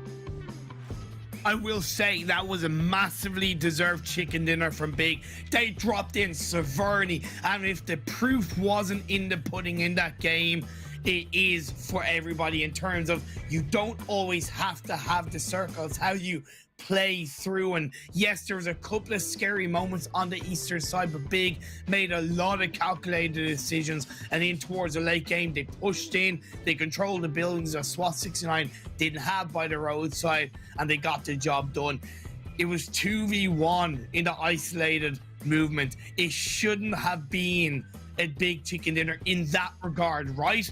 It should have been a SWAT69, but in the end Swave stood up, stood tall, and grabbed himself and the team a chicken dinner. I feel like one of the SWAT69 players didn't have a gun out when he pushed out the smoke to that direction. I wonder if they thought they. I'm not sure. I don't know if I recall it entirely correctly. I don't want to make that claim without it being true. Yeah. But I feel like what they might have thought is that with that nade over the top, they'd got an elimination and cleared that area entirely. Maybe they were trying to push for the crates to maybe get a little bit more loot on board, right? Because they hadn't been fighting through a lot of teams, and I imagine they've been expending quite a lot of utility.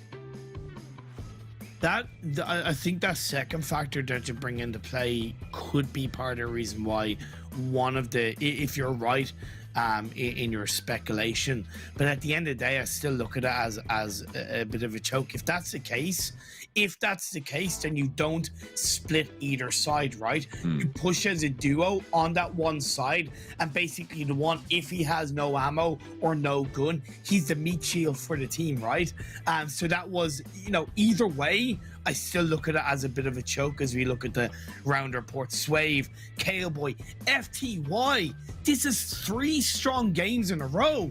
This is 3 games where they've had basically top 3, top 4 finishes. This team is massively stepping up to the plate. They've done very, very well today so far, but it's all about consistency. You've got to look at it that way. And if I'm looking at consistency, it's not quite. I don't think it's quite there yet to say that they're being consistent, but I'm absolutely open to the idea. And as you say, they have stepped up really quite effectively today. Really, really nice stuff coming through. But Big claimed the chicken dinner. 14 eliminations. What a performance coming through to move all the way from the top to the bottom. And they end up right at the top in the end of it. They get that chicken dinner and send themselves a whole bucket of points. Let's head to a break.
Okay, well, welcome back everyone to PMPL. I guess I'll just continue along here as I want to remind you once again about Monster Energy, our official energy drink partner here at PMPL. And Big clearly chugging one of those bad boys, able to get themselves another chicken dinner, another $1,000 in their pocket. Well, once again, let's see how much more they can win though, as we still have a couple more matches left to go here in our final day of our very first Super Weekend. Got to bring Maxman and Clark though to talk about this last match, as it was an interesting one for quite a few different reasons. Some positive, some negative. And we're going to get into all of that right now. Wow, amazing. What a cut. All right, yeah, it was an interesting military ending, or military island finish, I suppose, here. Normally I'm pretty hyped for them, but this one was kind of strange, almost like a pseudo kind of city ending for a lot of the teams crashing onto one particular compound. And meanwhile, all the nerds are over in that compound where all the chads are over the road doing chad things, and seemingly they win out the game because the circle shifts on up there. And Swave, I mean normally we're talking about Unleash the Beast with Monster, but it's Unleash the Swave for this one here, Max, because he was rocking it. That was a weird push from SWAT69 is all I can really see at the end there. Yeah. They just rock up, one player doesn't have a weapon in hand, the other one is just getting prone, and we have the M249 kind of factor versus Victor in the Miramar game a few days ago. Like, he just can't hit the shots, and Swave just wins the 1v2 and they just get the chicken din off the back of that. And yeah, they had the best position. This should have been, in my opinion, a SWAT69 win, but they allowed Big to actually push and take more control, and they just unfortunately not able to get it at the end. So yeah, SWAT69, there was a chance, but didn't quite work out. Well, let's take a look at the match rankings then. Let's see all the points everyone got for this one, see how many Big got in the end of things. But it's also another team I'm going to be focused on here when it comes to this leaderboard, which we'll allude to and talk about a little bit later on. I think impressive though for SWAT69. I think that was their highest placing game they've had so far, maybe their highest point game they've had so far. And considering they were a team on the back of the second page, as Clarus, you can see, looking to prove me wrong here for a second time today, able to at least get something going in favor of them. 21 points is huge. They've already had a second, however, yeah, 21 points is probably still higher than what they've previously had here. So, you know, I'll give you that, Jason. As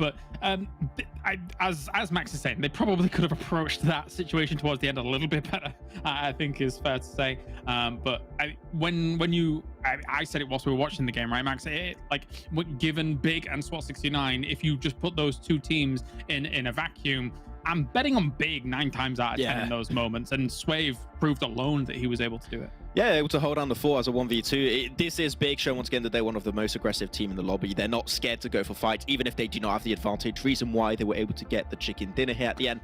Though this team was seen at the top, though, for once, it's pretty rare to see them on the top page. It's going to be PENTA, 9 points total this game. But fair to say that PENTA, being a team that usually drops in Sanhok military base island, lose a player early game, which that should not happen. And also they get overtaken by so many teams when they should have been the first team to be in that circle in the first place.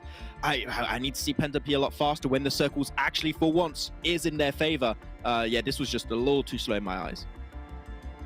Clarus, have anything to add to that? Well, if we're showing PENTA numbers later on, I was going to save it for that. So I'm going to abstain right now. All right. Well, we'll move on from that. We'll talk about how Game Lord not going to be on the front page yet again, but we are seeing Eastern Stars and Giants able to join through, as well as Clear Vision you saw with, I think, a nice 12 points.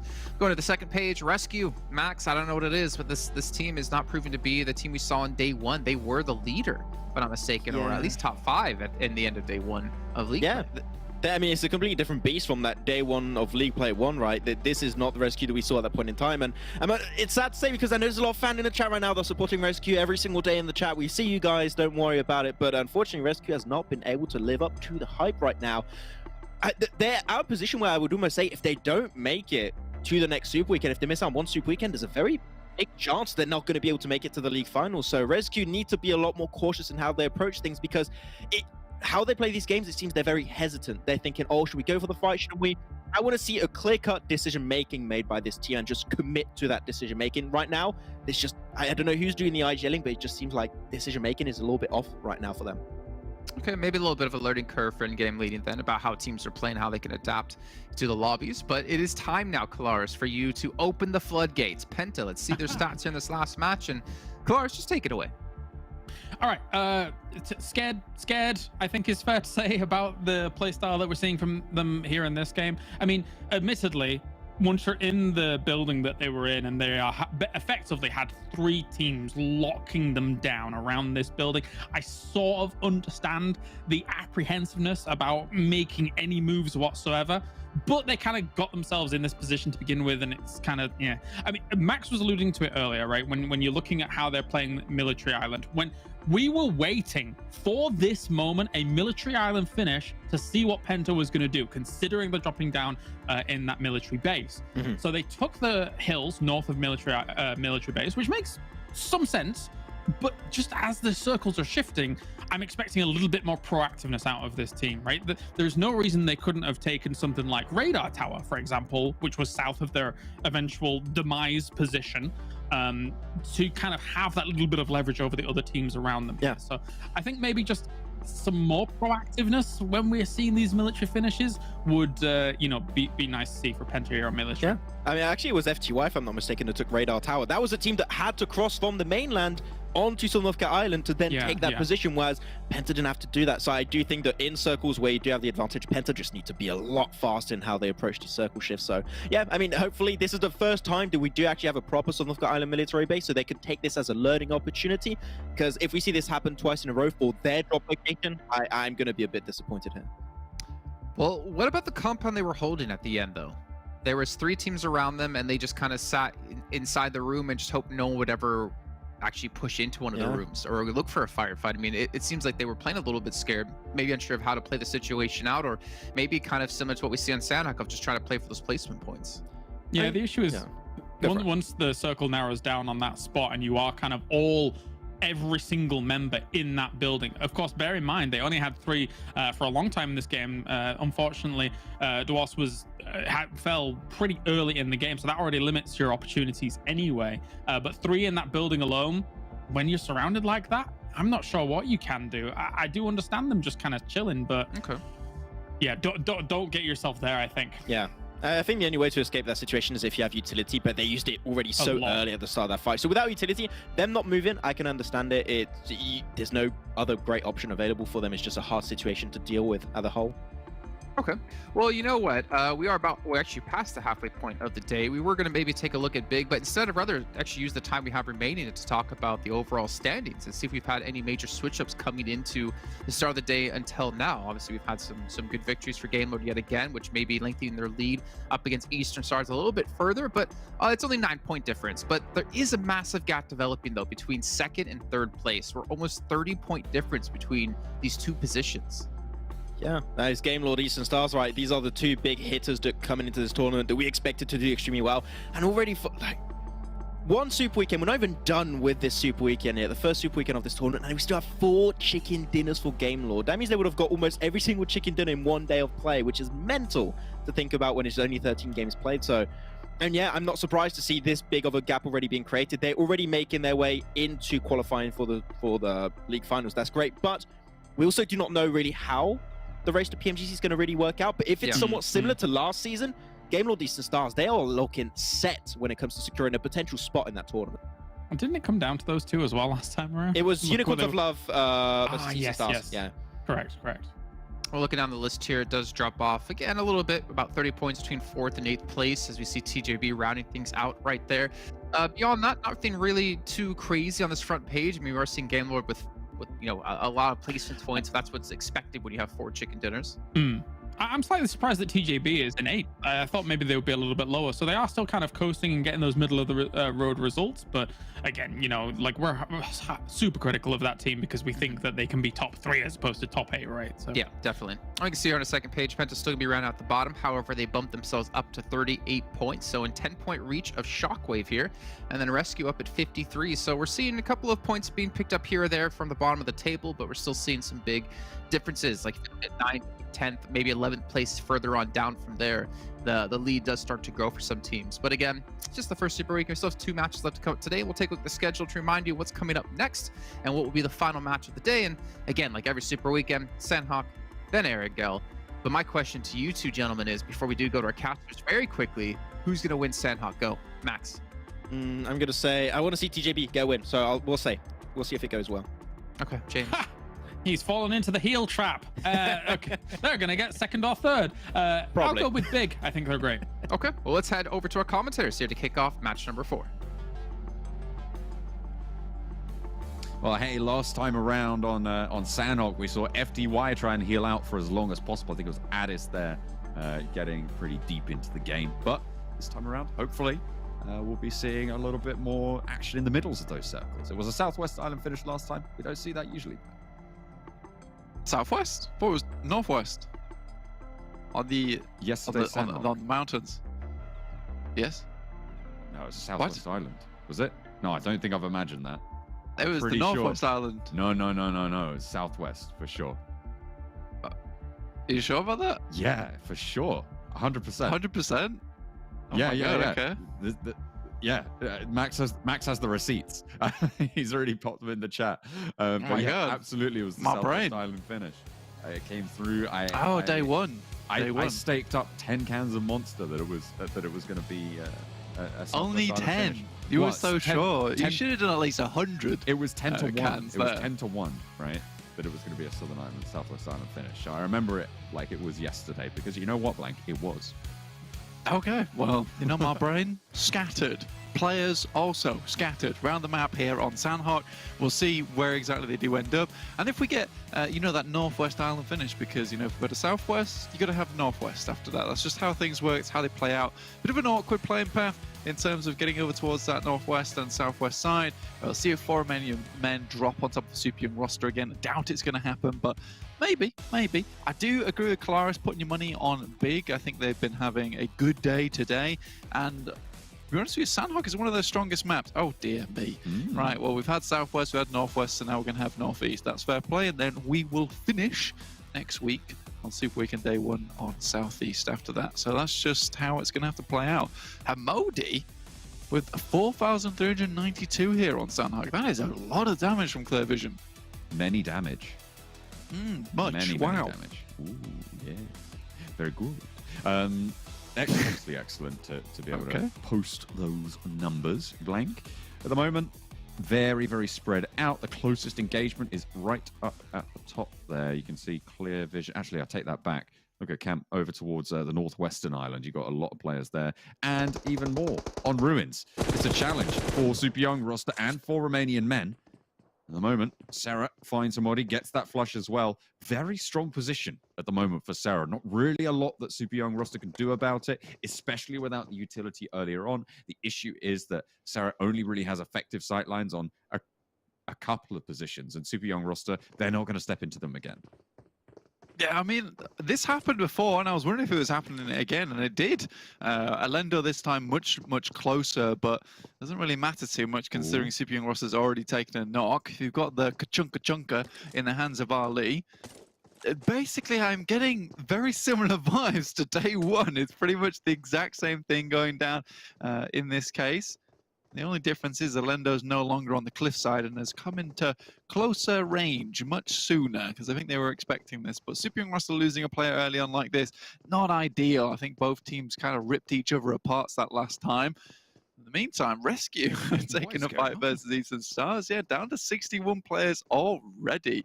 Eastern Stars, you can see they're up in the top of your screen. Second place, 163 points. And like the boys on the desk were saying, big drop-off down to third by about 30 points total. Yes.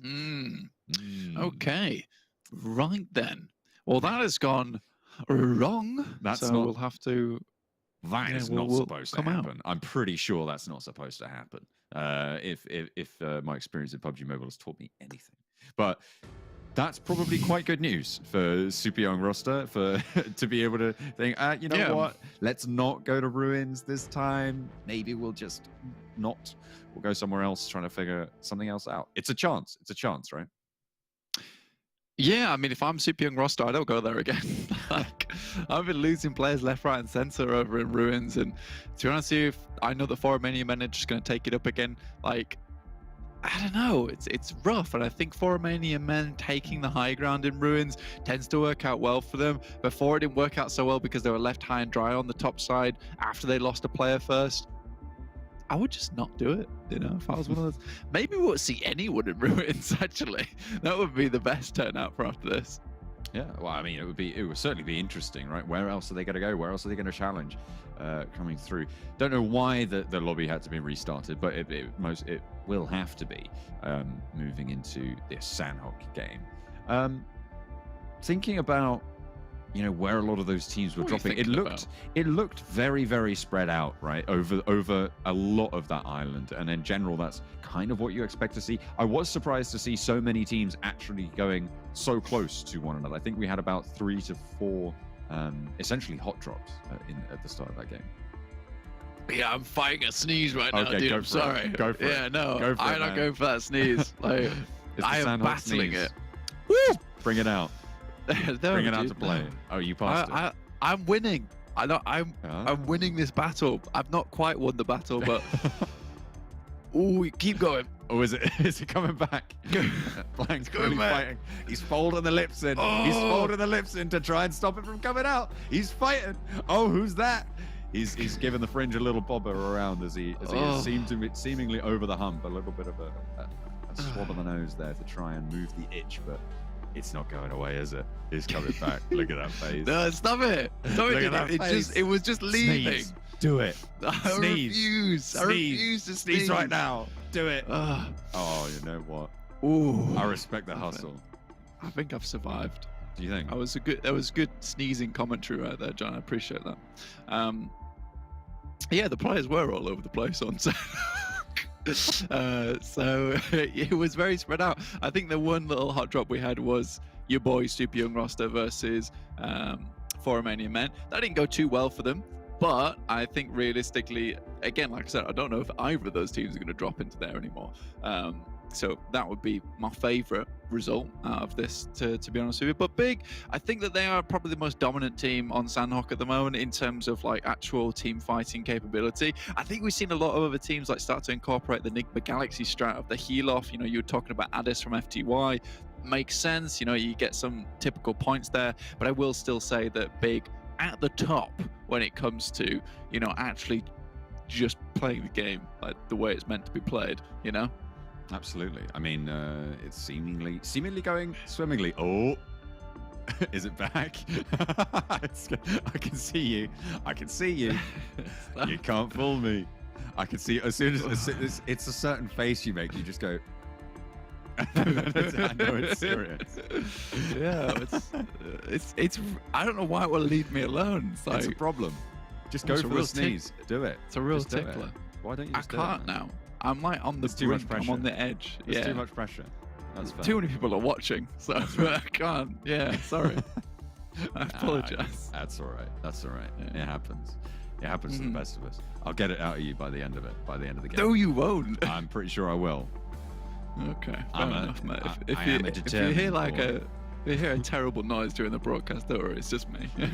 it's not on your end. It's easy. Just blame it on the cat. You know, it'll be all right. Yeah. They're like, oh no, Sydney, what you doing? Yeah.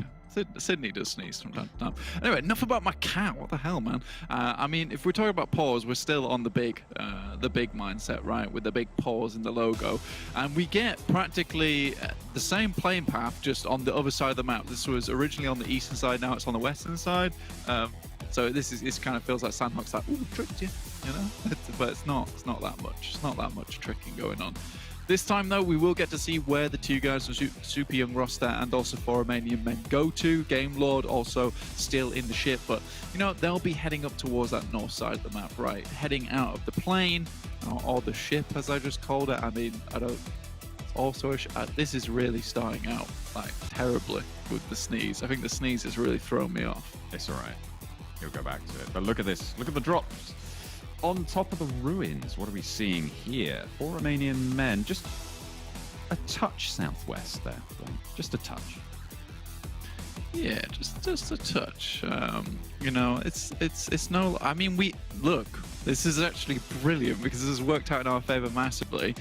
We've had the northwest, then we've had the northeast, we had the southeast, and we also have the southwest. So we've been everywhere. So this is really good.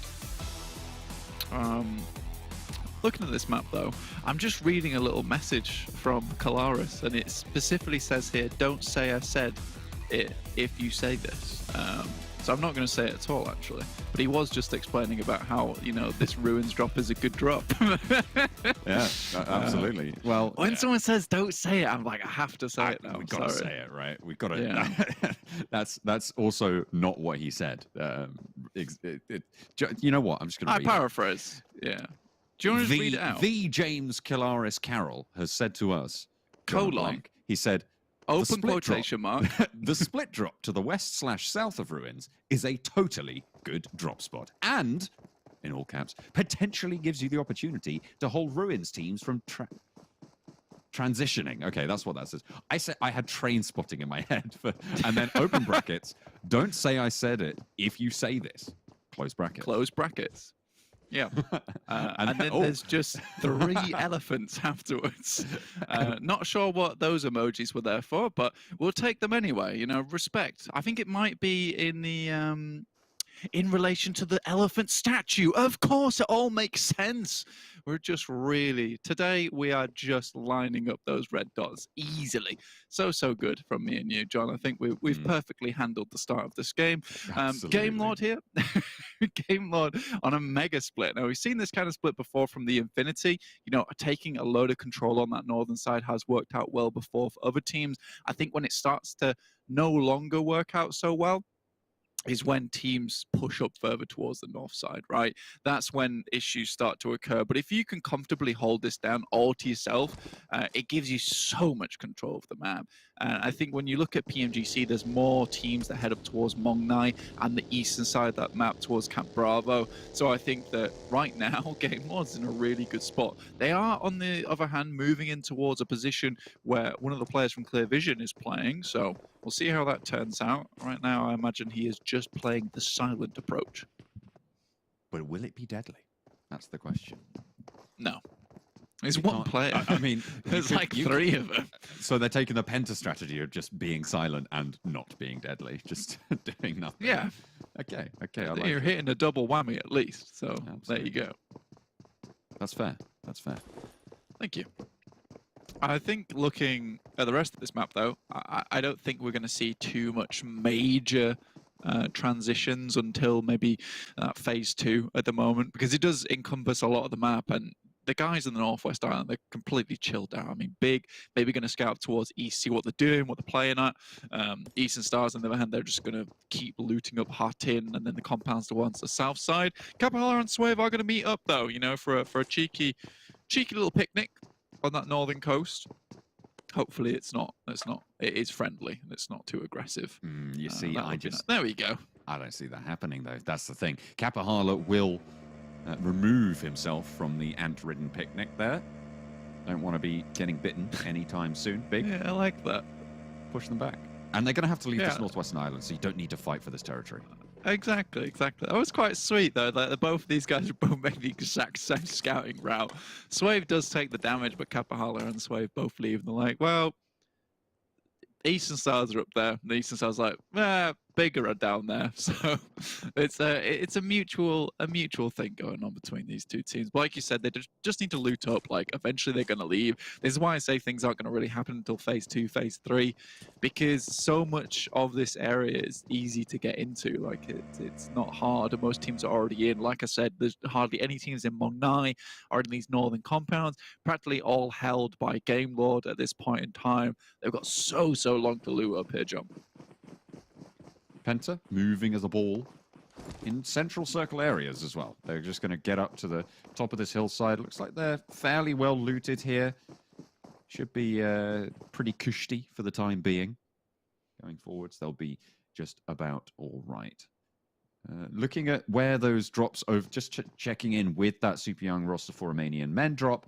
For Romanian Men went for that drop that Kalaris specifically advised us about, and did go for that western drop, but they haven't really spread around to try and guard out the exit of the Ruins players, right? So they haven't really leveraged that position in maybe the best sense of it. And Super Young roster have taken advantage of that lack of presence. They've moved a little bit further southeast now into the circle. Yeah, it's kind of difficult though if you're for Romanian Men because the game's already given away at this point. It's like, well, they've not dropped in ruins. I wonder where they could be. So yeah, I think the for Romanian Men not making too much noise here is probably the smart and safe choice because this way Superior roster might not expect them later in the game. FTY on the other hand, they're over towards the caves. Goodness me, Shinyo, you're so close to the edge there. You're making me nervous. You're making me nervous. Stop it. God, the worst. Do you know, this is a little bit of a tangent. The worst thing about being on like a high up ledge, like on the side of, like on a balcony of a building or something, if you're leaning over, for me, is the feeling that my glasses are going to fall off, right? If I lean over and look down, I'm like, I'm holding onto my glasses the whole time. I don't know why, but that's like the worst part. Yeah, if I don't have my glasses on, I'm absolutely fine. All I'm imagining is just you buckling at the waist with both hands on your glasses, so like you're not even holding on to anything. Yeah, you've just got like your toesies just locked into the ground at that point in time. Absolutely, like I'm holding on, I'm looking like Michael Jackson, just both hands on my glasses, smooth criminal over the edge. Yeah, perfect. Having a look. Yeah, you look good. But I just hate people would take photos. Why. You'd be like, he's modeling. What's going on? Yeah, he's not holding it. That's a model. Who right is that man? And where's the mirror? What's the mirror all about? What's going on? Yeah. Is that what you take around with you? A mirror ball. You don't need a mirror ball here on. Well, actually, you might need a mirror ball here on Sanhok because you do always need to watch your back. Sorry? Man in the mirror. Come on, Michael Jackson. I don't like Michael Jackson. Okay. Sorry. Well, not my cup of tea. At least you don't like Coldplay. Max. Anyway, looking at the game, PENTA, very, very central spot at the moment. Clear vision off towards that north side. Luckily for Samo from Clear Vision, he was silent and not deadly, and that has ultimately saved his life. He's on the north side of boot camp. The guys from GameLord weren't able to spot him. I'm just checking out the player count on GameLord, and it is still indeed 4. They're right on this northern side still. I mean, they're just taking all the loot. Please not Enigma Galaxy Strap GameLord. You don't have to do that. I'm not bothered about this, honestly. Well, if it isn't Penta dying. Yeah. I don't want to be cruel, that's the thing. But yeah, this team just doesn't really do too much. Yeah. It's like that meme, it's like poking. Do something, please. Like, where are these nades going? I mean, generally in the direction. At least they go in the right direction. In the general direction. Right? At least they go in the right direction. Yeah. Well, they only lose 1 for their sins here. And they do have a central-ish position as the shift goes further south towards the cave and FTY. They're retreating into the circle. It's tactical.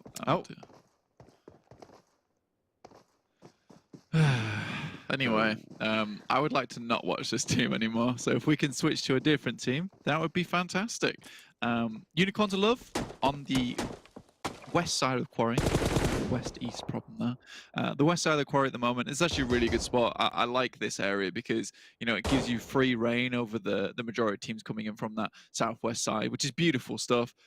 Unicorn to Love starting to impress me a lot more, and I'm almost rooting for them at this point because I do think that improvement is always something that makes me extremely happy, and I do see consistent improvement from Unicorns of Love, and they've been one of the main contenders in a lot of these late game circles. So I honestly, this is a team to watch for me now. This is definitely a team to watch. Certainly is finding their feet here. Or their hooves, because they're unicorns. Yeah, that's true. Getting into this tournament. Thank you very much. I will Do you think they high horn? I will be telling my mother about that one. Did you get it? Did you get my joke? I was not listening. I was too busy trying to say what I wanted to say instead. You're just a typical narcissist. Absolutely. That's right. That's right. Yeah. That's right. I was saying, do you think they high horn instead of high five? That's ridiculous. I'm glad I didn't listen to that the first time. Oh my god. It's just never have happened, really, if we're honest. Well, we'll factory reset on that joke, and perhaps I'll come up with something better later. Speaking of later, we are in that phase 2, and this is where I said things would start to get a little bit dicey for a lot of these teams. Shockwave coming in from that northeast side, Real Tigers 9 also making their way in. I feel like Shockwaves and Real Tigers 9 typically do take fights with one another quite frequently, actually, and they're the messiest fights. They're probably one of my favorite fights to watch between teams is Real Tigers 9 and Shockwave, because the fight just becomes so chaotic so quickly. Sadly, though, Real Tigers 9 have careened directly past Shockwave, looking for a better position around Quarry. All these teams just looking for a little bit of a perch by the side of Quarry, it seems. Difficult terrain to move around. And I mean, if you're controlling one of these flanks, you know a lot of teams are going to be passing you. So I suppose you feel like maybe you can pick up some elimination points. It's also harder to sneak up on those positions than it is on those hillsides, right? It's a little bit harder to cross that ground around the buildings, and it gives you a little bit more safety. I still would favor a team like FTY who are further south on those hillsides, and actually super young roster who managed to make that leave departure from ruins, cross the bridge to the south of Painan, and now have a little outpost. I think that's in a couple of buildings on the roadside, but they're a little bit closer to those hills and more easily accessible. Yeah, another team that I've been keeping a close eye on, Game Lord, still. You know, they have done the typical strat if you're a northern team and there's no other northern teams, which is literally loot everything on the northern coast. So I'd be very curious to see what their handbags look like, because I can imagine there's going to be first aid kits and ammo galore stuffed in there. The Eastern Stars, look at the top there. They're still up there in R10. What's that about? What's going on? There's a heel strat coming in right there. That's what that is. I mean, they played Blue Zone. That feels like a heel strat, right? They played Blue Zone in the last game, right? They played it super late and deep into the game. So maybe they are going to try and sail in late. But I think you might be right. It is Sanhok. Heel strats. Let's go. Yeah, maybe. I do like, again, what I was saying about Game Lord is that now they've moved down to on the eastern coast and they can kind of play edge now. But they are relegated to edge, which is the issue. And then imagine right now, in typical Game Lord fashion, it's most likely going to be a northern push and try and get on that that northwest side. That would make the most sense to me. So we'll see if they do pull that off. XTEAM finally moving away from those roadsides, across the bridge, just underneath cave now. FTY still firmly up there, just careening around the edges of that little hole up top, which I really don't want them to fall down, because the caves are a scary place and you can't really get out of them too easily once you do fall in. It's one of those cases where if you drop in there, blue zone's on you, you are dead. You just have to heal. Clear vision on the junction right now in a pretty dominant set of buildings. Not really too much further north than they are. And the fact that they've got that outpost forwards as well into the southeastern side of this circle means that I feel like they're going to be fairly secure moving forwards. It's certainly for the next phase, probably 2, to be able to stay alive fairly healthily, barring miracle attacks. And actually, to be fair, Game Lord might even push into their location because they started swinging up a little bit over the north. Yeah, something I mentioned around about 20 seconds ago. Starts coming to effect. XTEAM, unfortunately, not finding success on this southern rotation. Will get taken down by a couple of players from super young roster. 4 Romanian Men still lagging a little bit behind after they made that southwest coastal drop. Still okay, though, and I think that they have also taken up the same idea of game law, which is a case of we're relegated to Eastern. We're relegated to edge play. Bloody hell, that was difficult to get out. Right. But we're relegated to edge play now, and that's fair enough. If that's the only thing you've got going for you, then you just have to play it and play it safely, and then hope that later on you can find a bit of ingress. It does become a little bit harder for 4 Romanian Men because there is a river to cross here. And there's teams on the other side of it who are going to be waiting for that. I think hardest of which is going to be RESQ with those sight lines, and super young roster a little bit deeper in. So really no sanctuary to go to once you have managed to get that crossed. It's going to be very, very tough indeed. XTEAM spiking up from one of those locations. Again, another team that can slow down this crossing coming through from 4 Romanian Men. Eastern Stars, they are on the cusp of being in the zone now. They are fairly low. I wonder if Game Lord are going to hear those vehicles, if they're going to be worried about this northern side. Actually. Okay, all right. Yeah, they've been taking shots, and I was a bit scared for Game Lord because I thought that Eastern Star was able to flank them, but Game Lord, again, with eyes in the back of their head. And it's really weird that they would even check the blue, but that just shows how diligent that they are, because who comes into the blue this late other than Game Lord, right? So they've been really, really cautious. I do respect that from Game Lord. So they've spotted out the guys from Eastern Stars. They will have to take this fight. Unfortunately, the circle moves further south, so it's going to have to be a quick fight. They want to get out of there. They will have to leave the compound, which leaves them basically open to the firing line of Eastern Stars. Game Lord with the fight, and Kapahala absolutely tears the face off Spicy there. Flush comes through from Octavian. Robs looks to pop the nade in a little bit deeper, but not really going to do too much here. Both teams are going to have to move pretty far, though. This is on the far north side of the circle. There was a shift down to the south, and the zone will start to close now. Game Lord trapped on the inside of this compound will have to leave. Eastern Stars have a couple more opportunities to move around the edges. Just a few.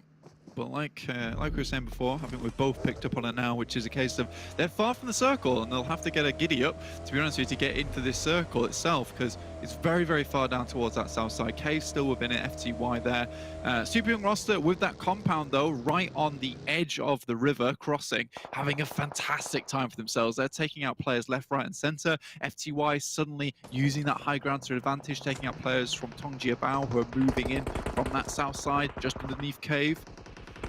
Game Lord moving through. They crash straight into this side. And Shockwave in the fight. At the moment, Muni's down. Not really finding too much in response, but the damage is coming through. I think that's a third party from across the way. I think that might have been PENTA. Novelo manages to move through in that buggy, wending his way through the barriers there, and Giants not actually going to slow that one down. Victor trapped at the bottom of the quarry here. Nightmare trying to move forward, silent as a mouse.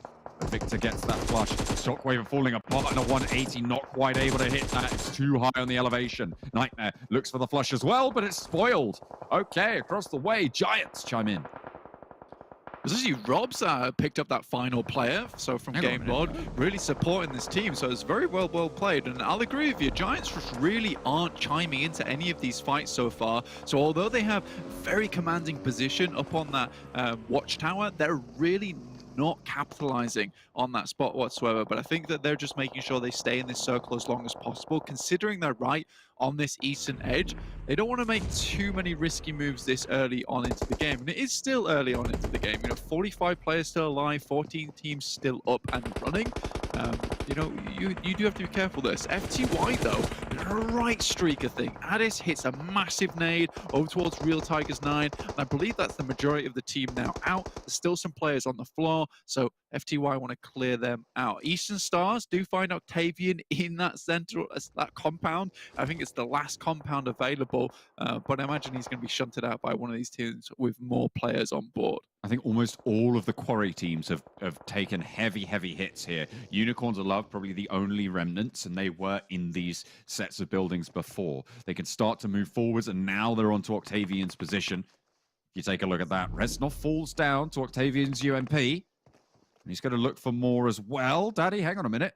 He's managed to get that trade off, and that's Eastern Stars eliminated. It was tough coming in from that northern side. Both Game Lord and Eastern Stars have met. Well, not the end just yet, as Robs is still healing out in the quarry. RT9. Yeah, he's down now. Game Lord out. RT9 looked to take this fight with FTY, but you know, that fight from Unicorns of Love was something that is like, I think it was underappreciated. Well, you might not appreciate it for as much as it is, which is a case of like Unicorns of Love saw one player go in, but they didn't know if it was a full team or not. Regardless, they send over to that building and they're expecting a fight, and they still go for it because they know it's a winning spot in the circle. Tongjiabao still moving in, surprisingly after taking heavy hits over from FTY and Cave. Oh, takes out the legs there from Nazgod, but there's trades coming through from across the way on FTY. Real Tigers 9 are out. 4 players standing for FTY. They have the guard on this crossing, and it's so hard to make motion here, to make anything happen, and it looks like you are just going to get spotted out. TJB have 1 player left. A little bit further up the hill, that's Lang Z still going. Doesn't really have too much to do there, and I imagine you're going to try and look for this heal. Unicorns of Love, 4 players on the north side, Giants with 2 on the east, and closest to the circle.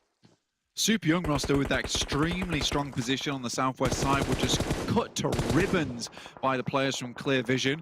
So they're not feeling so good anymore. And I believe that's the last player now out from Super Young roster. Unicorns of Love will have to leave that little compound they found on the northern side, but they still have some vehicles, so potential for cover, considering this is open ground ahead of them, just with a few trees to play around with. Clear Vision still going strong, though. 2 players down for XTEAM. 4 players rolling on the hillside for Clear Vision.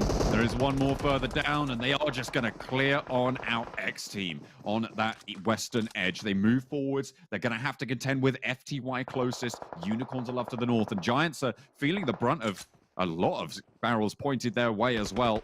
I see. Takes the worst end of the trade, goes down behind the rock. I just said this on account of Imperium, but it's very rare that you see 3-4 players at the end of a Miramar game, and even rarer to see it here on Sanhok. But that's quickly taken away from me as Unicorns of Love take a massive beating. Clear Vision's finally slowed down just a little bit. FTY have been stalwart in their defense right now. They've held out positions very, very effectively, and they're going to continue to do so. Giants with 1 player on the off angle there. Resnov looking for the res onto Icy in the meantime, but Clear Vision's still not going to be able to get these reses. Samo, last standing for the squad, will be spotted out here, but are they going for the flushes? Are they going to be worried about Samo's position? They know he's there. FTY, they handle it, but at the cost of 2 knocks. This is going to slow things down. Unicorns can take control.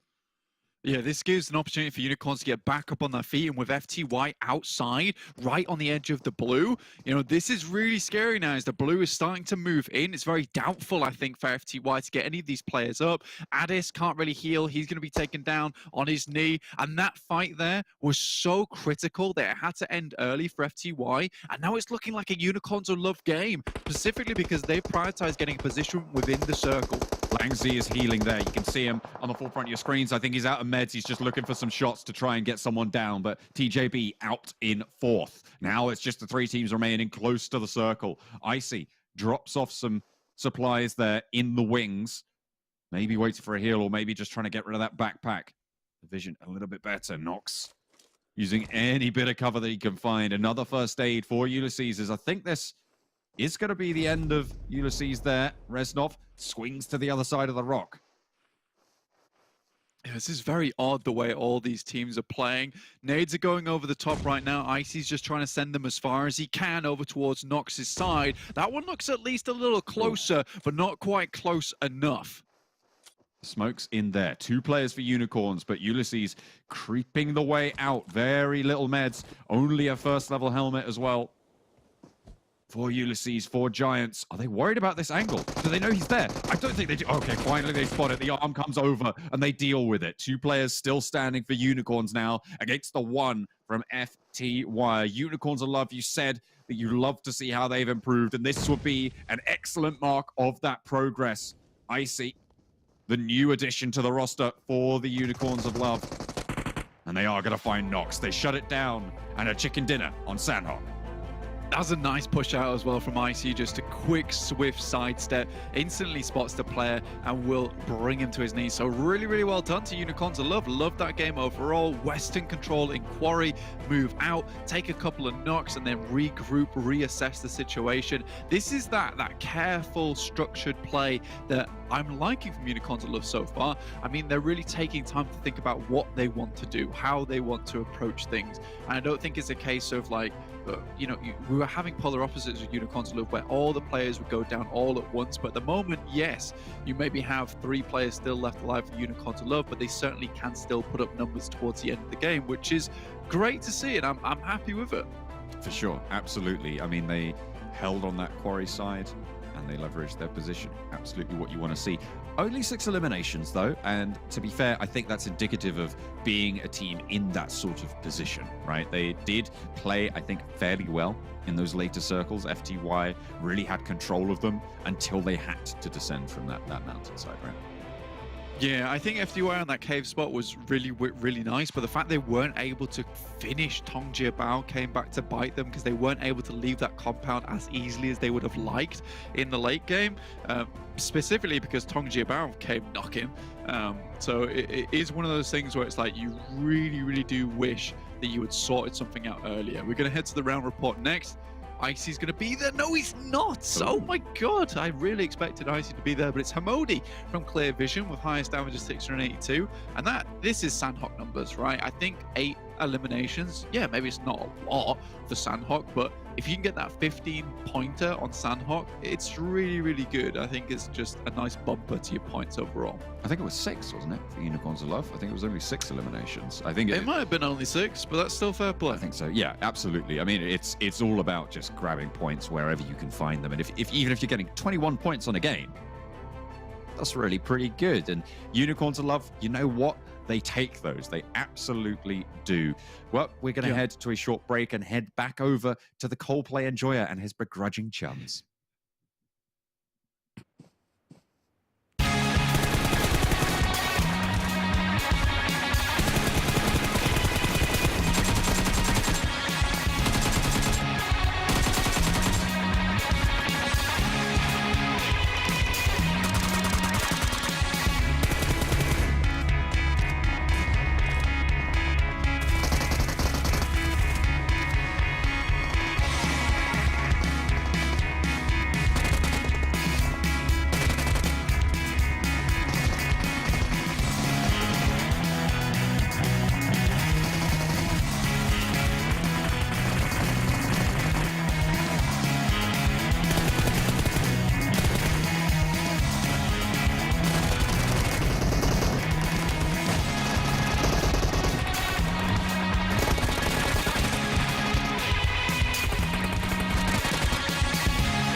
For you mostly, Pocus here, what type of expectations now do you have set up for yourself and the team coming into this new season of PMPL?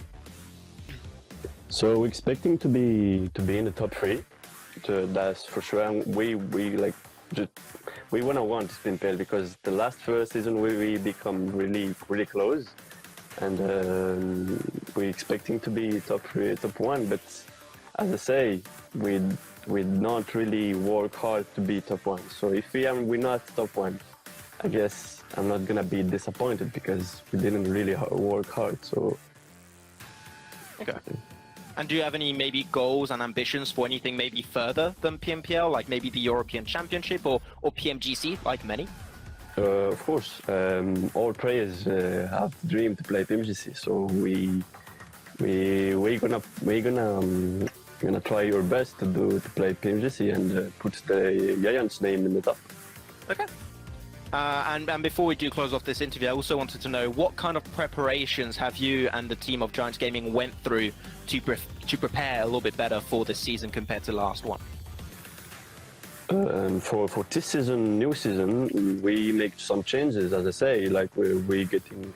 I'm gonna do like the IGL, and the Ulysse is gonna be the free man because he's playing so good like alone. So that's the big change we did.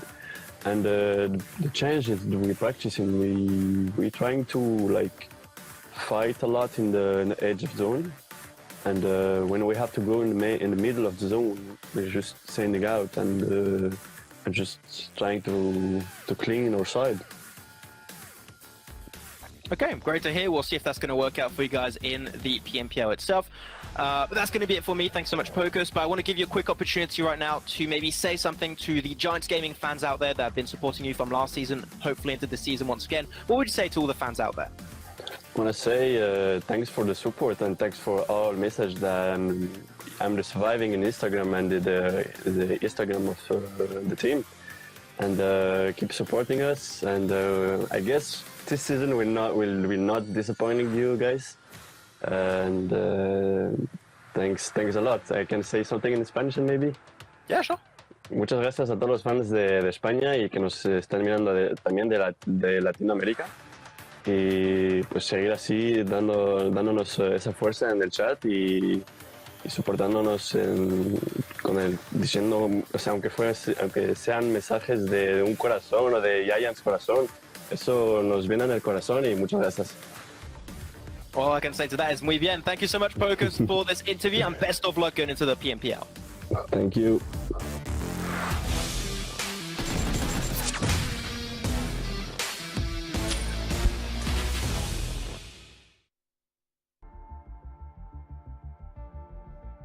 Well, you know what I gotta say? Muy bien. Unicorns of Love taking themselves a victory here on Sanhok. Actually, if I'm not mistaken, they won Sanhok on day 1. They won Sanhok on day 3 now. Not a bad record, actually, for them. Sorry, my notes are over on my right-hand side, hence why I'm looking over here. Not because I want to look away from Max, though he does look dashing today and is always riveting when having conversations with him. But gentlemen, Unicorns Love closed it out. Again, we saw some teams really focus on going for the healing strat. TJB, I mean, they could have gotten the zone early. The initial zones we saw, they played edge, and they could have continued to push, but no, they kept, was it Langzi out just to make sure he can heal up as much as possible and try to get him as many placement points as possible, which, to be fair, it worked out. Yeah, unfortunately, we're going back to the point where TJB have the impression the heal strat is their plan A. The first Sanhok game we saw of the entirety of the Super Weekend, it seemed like as a backup plan, but it seemed like they're just like, okay, we're going to do that every single time. We're not even going to try and go for the chicken dinner, which is unfortunate. I think that especially in a circle like this, they had a very clear shot to get into a good position early on, but they just didn't even try, which is, yeah, sad to see. Riveting stuff. Let's take a look at the match standings here. And Claris, I'll let you go over what we do have in terms of points for these teams. And I mean, Giants, as you heard, Pocus hopes he makes his fans proud if they finish top 3. Well, you know, they had a fairly good game here and able to get some okay points, 13 for themselves. But FTY come out on top at 24. Yeah, they've had a pretty damn decent day, haven't they, FTY? Especially with this, getting the eliminations that they were getting across the hillside that they had available to them was nice to see. I actually thought that aside from some of the potential backstabs that were coming along, I thought they were going to be victorious in this game, but not to be. Unicorns Love, they had themselves a decent little compound, and they were able to play from there. And, you know, when it comes to these kind of Sanhok games, you find yourself a relatively middle position. That's what we saw Unicorns Love do here, and they come out on top. I'm kind of on the same side as you, Max. These heal strategies being plan A for me, it's not for me. I'm not buying it. Like, you know, because it's not really going for the win, is it? It's not in true spirit. And I think we saw that from win. Yeah, they're exactly. living to just heal and not die. And I don't think I like that, actually. But Unicorns of Love, I think, almost understood the spirit of the game, edge and trying to commit to the heal strat. They're just like, let me get into a really strong position. Let's just gatekeep everyone. They did that in the northern side. They did that in the trifecta on their first chicken dinner on Sanhok in day 1. It worked out great for them so far. So on this top page, it's not surprising to see Unicorns of Love because they're somewhat able to capitalize on where teams are currently lacking, which is trying to be aggressive in the late game and actually try and get those chicken dinner positions. The crazy thing about it is, as well, is you look at like Big, TJB, I mean, even Game Lord to some extent, Eastern Stars, all of these teams that are big name teams that they know that actually, you know, to hedge their bets and play kind of the averages, that they're all coming in late and they're all probably packing a lot of meds, right? I mean, for some teams it goes okay, some teams it hasn't here. I don't, you know, these teams, if they come to the circle at a normal time, I think these teams can probably find themselves a decent spot and you know, play from there. But being Sanhok, sometimes that is just too risky, so that's why they're hedging their bets with the heals. Yeah, it's such. Yeah, honestly, I feel like we could probably talk for quite a long time about this, whether it should be in the game, should be in the game, whether it's acceptable or not acceptable. But either way, the fact is we are still having Sanhok being played, and some teams have figured out the best way to get the most points possible on it consistently, which you can't really knock them whatsoever. No, Max, looking ahead here though, in this little segment we got going on, you said you wanted to talk about Clear Vision. Actually, you wanted to see kind of the numbers going on within Clear Vision in this last match because they were fragging out, you were saying. Yeah, because you talked quite a bit recently about Clear Vision, how they improved going day per day right in this tournament for the Super Weekend, and I just want to see exactly how the stats have been going individually on their side and who's like the star player and who other players are maybe lacking. If it's a good distribution, it could be interesting, but what we can see right now, it is on that game a very good distribution. 4 eliminations for Homodi and Samo, 3 eliminations for Arapi and also Alking. everyone's doing their job and it's pretty consistent damage throughout. So I'm happy to see it's not just one player getting all the frags or two players doing all the frags. Like, it's the team as a whole stepping up, which makes me happy and keeps me hopeful that we can see Clear Vision continue on this initial launch as the days go on.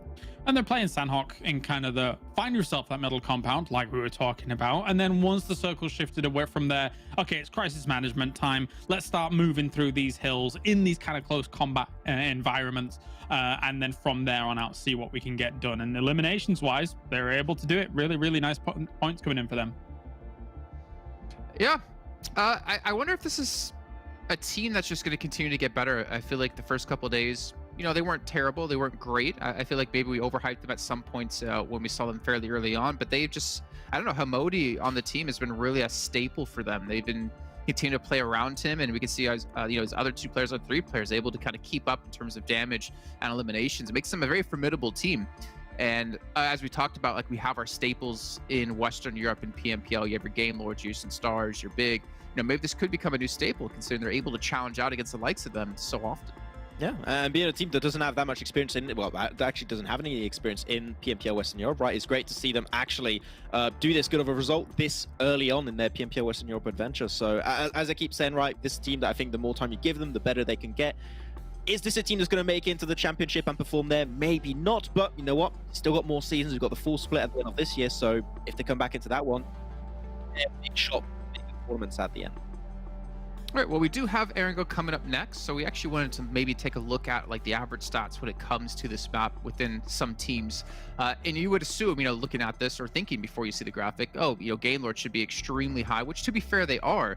But the surprising factor to me is that TJB, to see them so consistently able to get this much damage in, but still not be able to pick up a chicken dinner or get these like really high consistent placings is really interesting. That's actually monstrous damage if you consider what those other teams have done here on this battleground. But yeah, we're still in that mode of like, TJB is still coasting, kind of still middle of the road. When are we going to get that victory coming in here for TJB? I will say that some of their moves towards circles have been a bit slower than I was expecting from them compared to when you know, they were PENTA, I think, especially during truly their glory days of GK First Handling and those guys. So yeah, we'll see.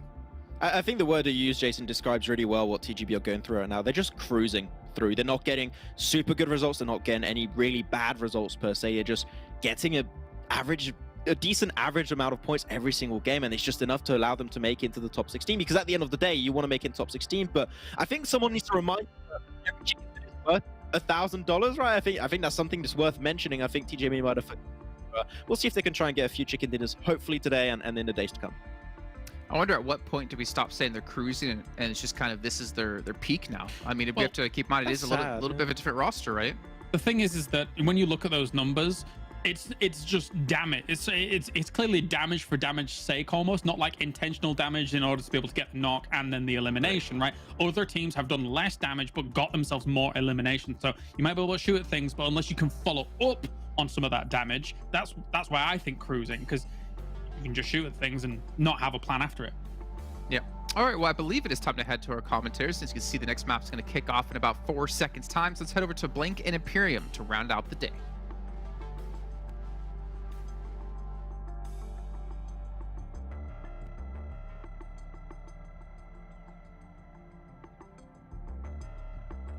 I'm muted. Okay. I'm unmuted. It's fine. No problems. We're back in business here. Obviously, the guys on the desk just breaking down a fair few things there. Unicorns of Love, taking a central position. Do we like Sanhok healing? Do we not like Sanhok healing? Many things to break down the Imperium, but we are heading over to Erangel now, where we have seen Game Lord currently have a lot of success on this map with a lot of cheeky little rotations. But there are other teams now starting to work their way up towards the top of the tables. I've been so impressed with FTY today. They've had 21, 9, 13, and 24, 67 points in 4 games. The reason there's a couple of reasons why I want to highlight them in a big way. One, because I don't know how much they're going to be able to keep it up throughout the 3 weeks, right? Whereas we have a bit more confidence in the likes of Game Lord being able to show themselves up once again. But also, I've seen this team and this org grow heavily over the last year and a half, and they fought hard to earn this PMPL spot. It's their very first PMPL. They're representing a little bit of a lesser known region, and I just know that they're not taking this for granted, and to see these performances come out, the level of aggression, the level of control that they've stepped up in a big way. It's a shame they haven't gotten a chicken dinner. They had that one game, but you can't deny that it has, once again, I said this to John about them, they've stepped up big time. Yeah, I mean, throughout the tournament, they've been doing fairly well. I mean, putting up numbers here and there is always nice to see. I mean, like, what I look at the most from FTY is that there are some moments where, like I said, there are some big step-ups, and it's a case where they're winning these fights versus, like, quite difficult teams. I don't think they're quite there yet, right at the top of the big boys. But like you said, yeah, there's been some good improvement from this team, and I'd like to see more from them. Just holding that cave side of the map on Sanhok was looking fairly nice to me, and taking a second place at Sanhok is no easy feat, to be honest with you, especially when you're not playing the Sanhok strat, where you're just healing off. They were just playing it for eliminations. There's just some mistakes here and there which have maybe been made, but that's all just a case of getting used to the game, what you actually have to do in those situations. For instance, the Tongjiabao push, where it's like, you can't really leave a team out in the open. And if you do, you need to relocate. You can't just stick around there, because they are going to come back at some point and cause you issues. Exactly, and then the push on the clear vision, although I think it was very quickly reacted, it was maybe just a tiny bit tunnel visioned. They definitely got caught out in the moment, and it's just tiny little things that they can VOD review. Of course, we also don't know exactly what their comms are like, so maybe there's a potential small issue with comms. Either way, they know where they can go from here leading into the second week of league play. But the playing path is upon us for this final game of the day, Blank, and I'm looking for something big to end the first Super Weekend. Oh yeah, dude. I mean, I'm looking for somewhere big as well, to be honest with you. I want to see one of those XTEAM game performances where you get those 24 limbs coming through. That would be hecka nice to see. But we are having our circle, not quite popping yet, but the plane down from Milta Power all the way up to South George. So very, very kind. I think this is one of our kindest Erangel plane paths in quite some time, actually, to be honest. We've seen some quite awkward ones, but this allows everyone to get exactly where they need to go, and we should have a pretty fair start to this game. And I'm hoping phase one will be just as complimentary. We saw in the last Erangel game, there's a military island finish, and not gonna lie, I was pretty disappointed with how teams dealt with that. So I would like to see something a little bit nicer of a phase one circle, so it allows us to maybe be a little bit more pleased with how teams rotate throughout these circles in this final game of the day. Pretty standard stuff. Unicorns of Love going to Lipovka, Eastern Stars going to Milta Power, Penta, Swat 69. They're going to shift their way down towards the military island play, while Shockwave, they're heading towards Zarki, baby. Absolutely, straight away up to Zarki, no problems there. I mean, fair enough, Thomas. That's where they want to drop. That's where they're going to drop. Circle heads towards the western side of the map, though, so Tongjiabao are going to be pretty happy about this one. You did mention this a day ago or so, where it was like the splits on Erangel a little bit weird. I think they need to be controlled slightly more, because losing these members early on is something that's happened quite frequently to Tongjiabao at this point in time. And I don't know if it's something to do with you know, miscommunication or just too far from one another to help out. But there are a lot of teams that drop around here. Super young roster for Romanian Men, Giants off the distance towards Pachinki. Like, you've got to be careful. And I think that this is a much more reasonable split they're playing with Langex obviously down towards that southwest side, but at least 3 players in the hot zone are close enough to one another to at least provide support. You're also going to have teams coming in from the north as well, Blank, right? The RESQ down in South George, Shockwave, then Big possibly, and I'd imagine even Game Lord will swing in from the northern side of the river, so you're dead right about TJB. The desk were talking about them, and yes, although I understand and overall agree with their point of view in terms of cruising, I also think there's an underlying high level of practice from TJB in terms of Nova-esque, let's see if this playstyle works. I would really like to think that we're not going to see all of this kind of play style leading into the finals, for example. I can see why it could be the case, but I do think TJB have this underlying element of we're preparing, we're training, we're testing, we're using these super weekend days to really understand how we want to play leading into the finals.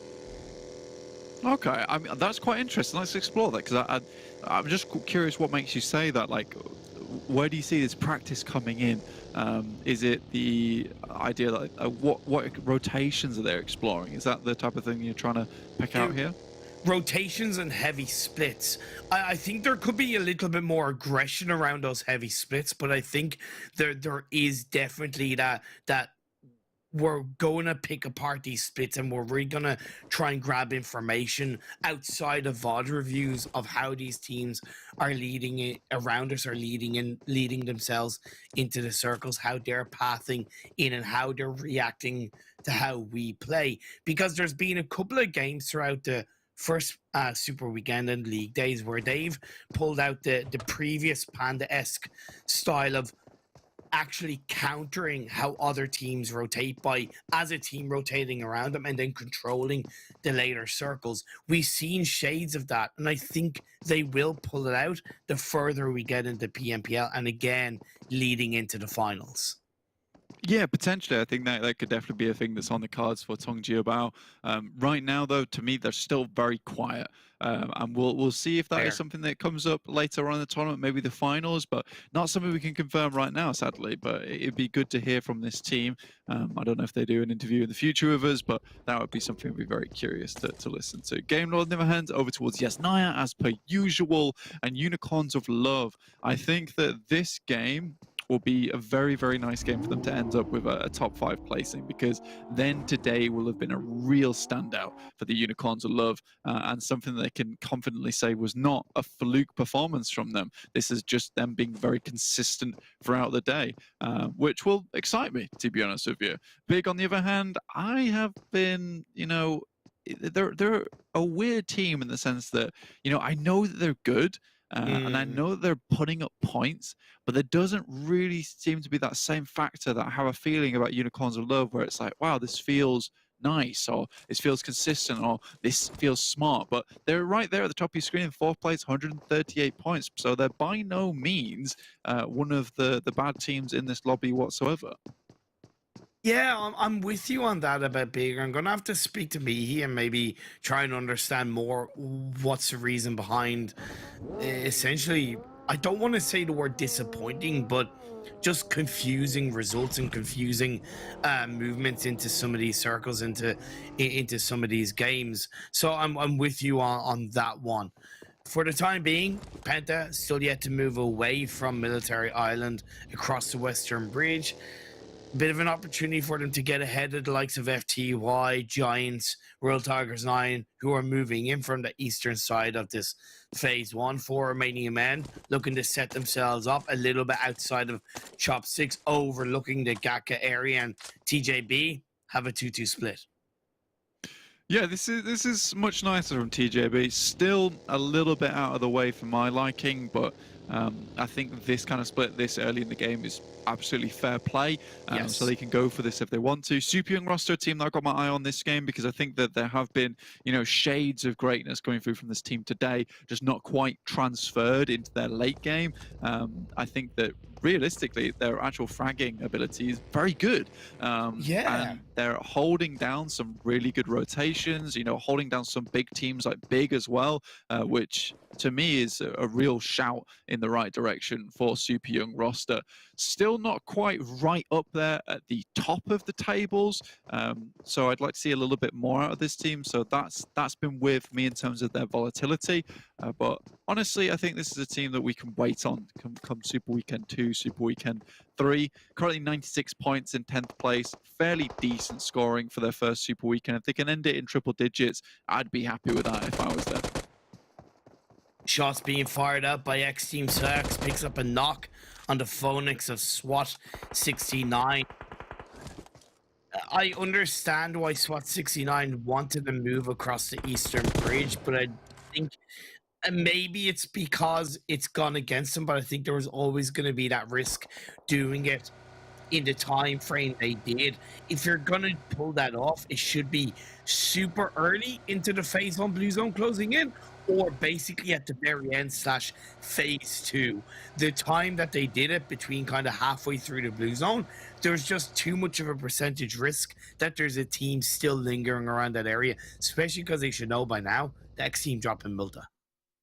Yeah, and I think Milta for XTEAM hasn't really been somewhere they've been leaving to go down towards this eastern bridge very often. They've been most of the time just moving up towards that northeast side of the map to rotate in. But I think after that Sosnovka game, I think XTEAM's realized that there are some very easy points to be taken on that eastern bridge, and they can make the lives of FTY much harder. And by making the lives of FTY much harder, means that their rotational path isn't as congested anymore, because I think XTEAM has been having difficulties with FTY getting in their way a fair few times. So Yes. this is a great option for XTEAM to start doing this from now on. And if FTY can't even really, I mean, if SWAT 69 can't really deal with that at all, then perfect. This is great news for them.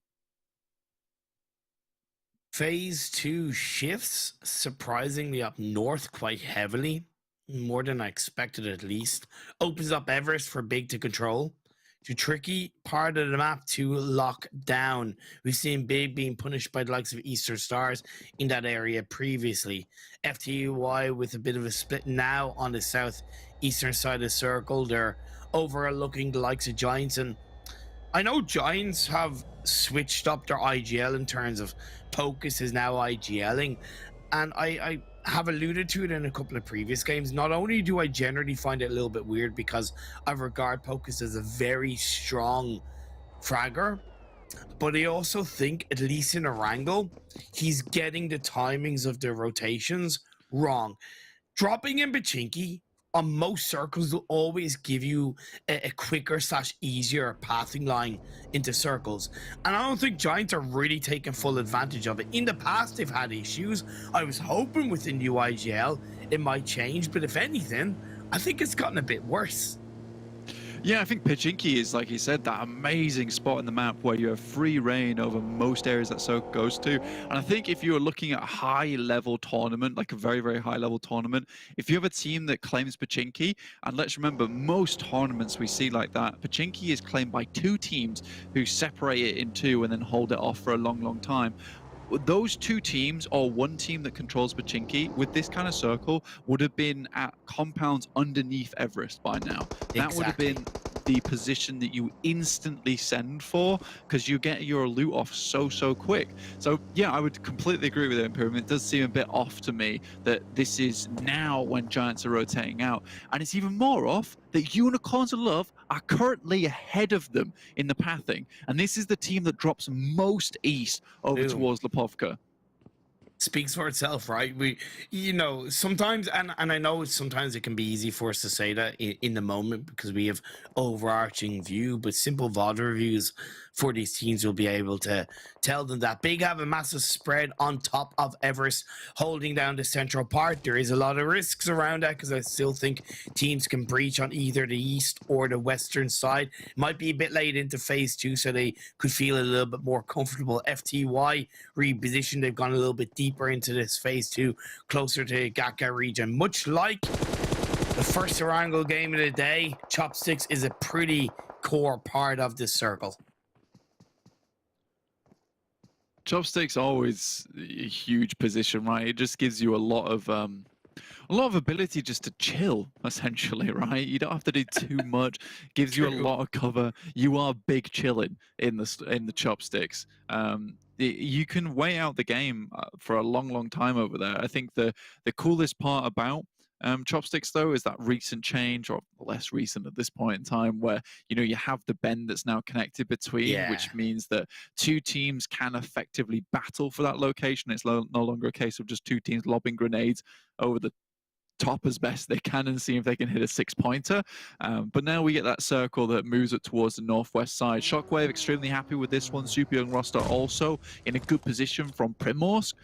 Davian takes a little bit of a hit there from XTEAM, but already Jahi taken very low and needs to start looking to crest this ridge. I would really prefer to see Eastern Stars disengage away from this based off the circle shift. They've opened a knock on the Psyox. Kapahala with a great flank position, but in my opinion, you don't need to use this position to massively engage. You can use it to essentially disengage and reposition. But it seems like they're looking for Athis is going to use this boogie, try and grab that free information. Beg for Mercy is under a bit of pressure. Yeah, right now, Kapahala is causing a huge amount of problems, and maybe it was a good idea to disengage, but with Kapahala in the back here, and X-Team with no real response to that off angle, I think Eastern Stars can push the issue right now, and then move in, because if you get rid of this team, again, you're decongesting your group going in. It's no longer as difficult. Another knock comes through, just Beg for Mercy remaining. Unfortunately, they do take one knock and one flush in Athis, but Octavian's moving into the smoke, and quickly finishes off the final player of Beg for Mercy, leaving X-Team in the dust. Now, Eastern Stars can move in as a trio. It is unfortunate they lose Athis in the process, but this will make their life much easier going into those final 10 minutes of the game. Superman punch followed by spear from Octavian as they hedge their bets on towards the engagement against X-Team. The blue zone of phase 3 is starting to close in. RESQ have a interesting split between a compound down south of Everest and Radio Tower. I think there's a lot of risks to that.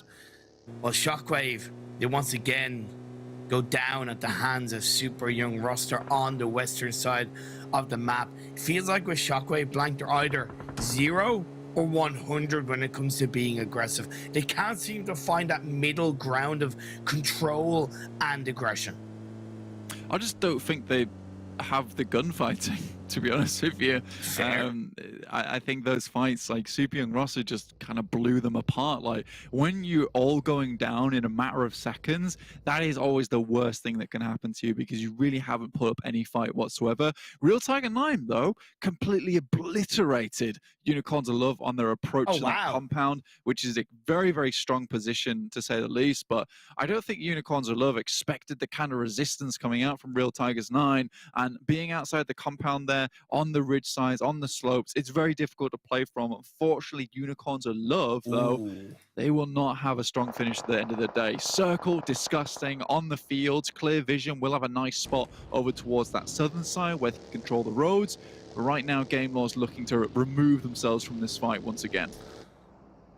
They do open the knock on the Tam Tam. They're going to look to confirm it at least and then move away. But in the meantime, Super Young Roster have done the best job of just moving away, with Orlando, the last player standing, I believe, from his side.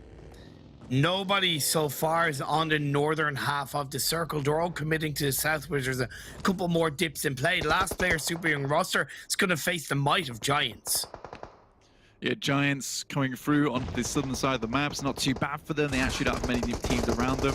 And you really don't want to be playing out on that northern side. Super Young Roster no longer in the game, out of the lobby, to the hands of Giants. But yeah, those fields are so dangerous. That's a spot where you don't really have anywhere else to go. Real Tigers 9, I think that they should have really got to move on a lot earlier, but they're still in that compound towards the bottom of Everest, very reluctant to leave their safe little spot. But they've got to move into this circle now. PENTA, surprisingly, still in this circle, still in this zone, moving up from Sosnovka military base.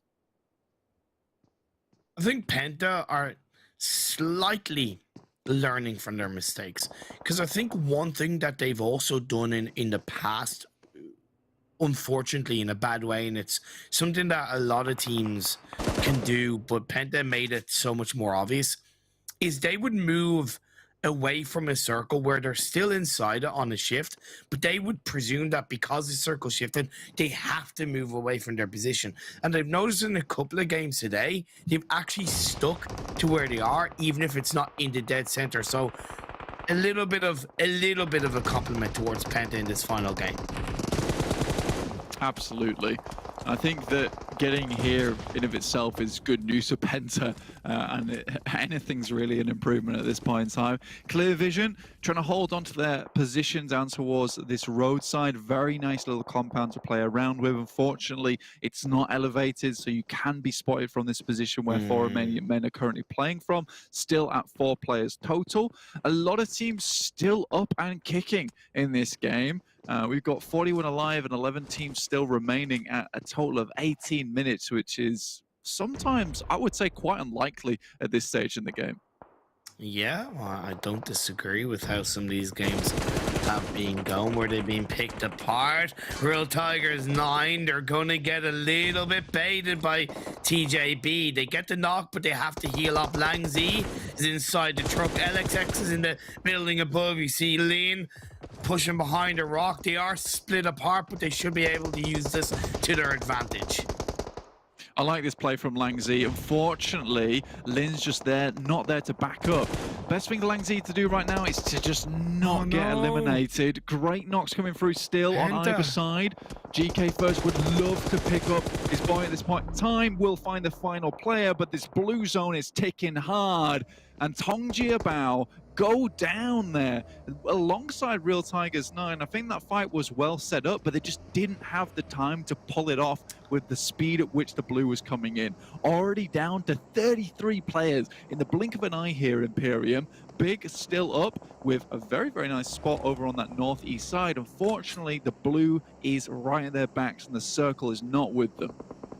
There was a bit of a third party from Penta, by the way, so I want to give TJB just a tiny bit of a pass, but I also think they left it a little bit too late to set up that defense against Real Tigers 9. You highlighted that Real Tigers 9 was somewhat slow to move away from their position. That should have given ample opportunity for TJB to set up a much stronger defense and stop themselves from potentially getting third party from Penta. But either way, SWAT 69 in the dead center of the circle, they've had not a bad day considering how the first 2 days have gone for them. 30 points in the first 4 games, and they're looking good in the final one to pick up a flurry of points. Absolutely.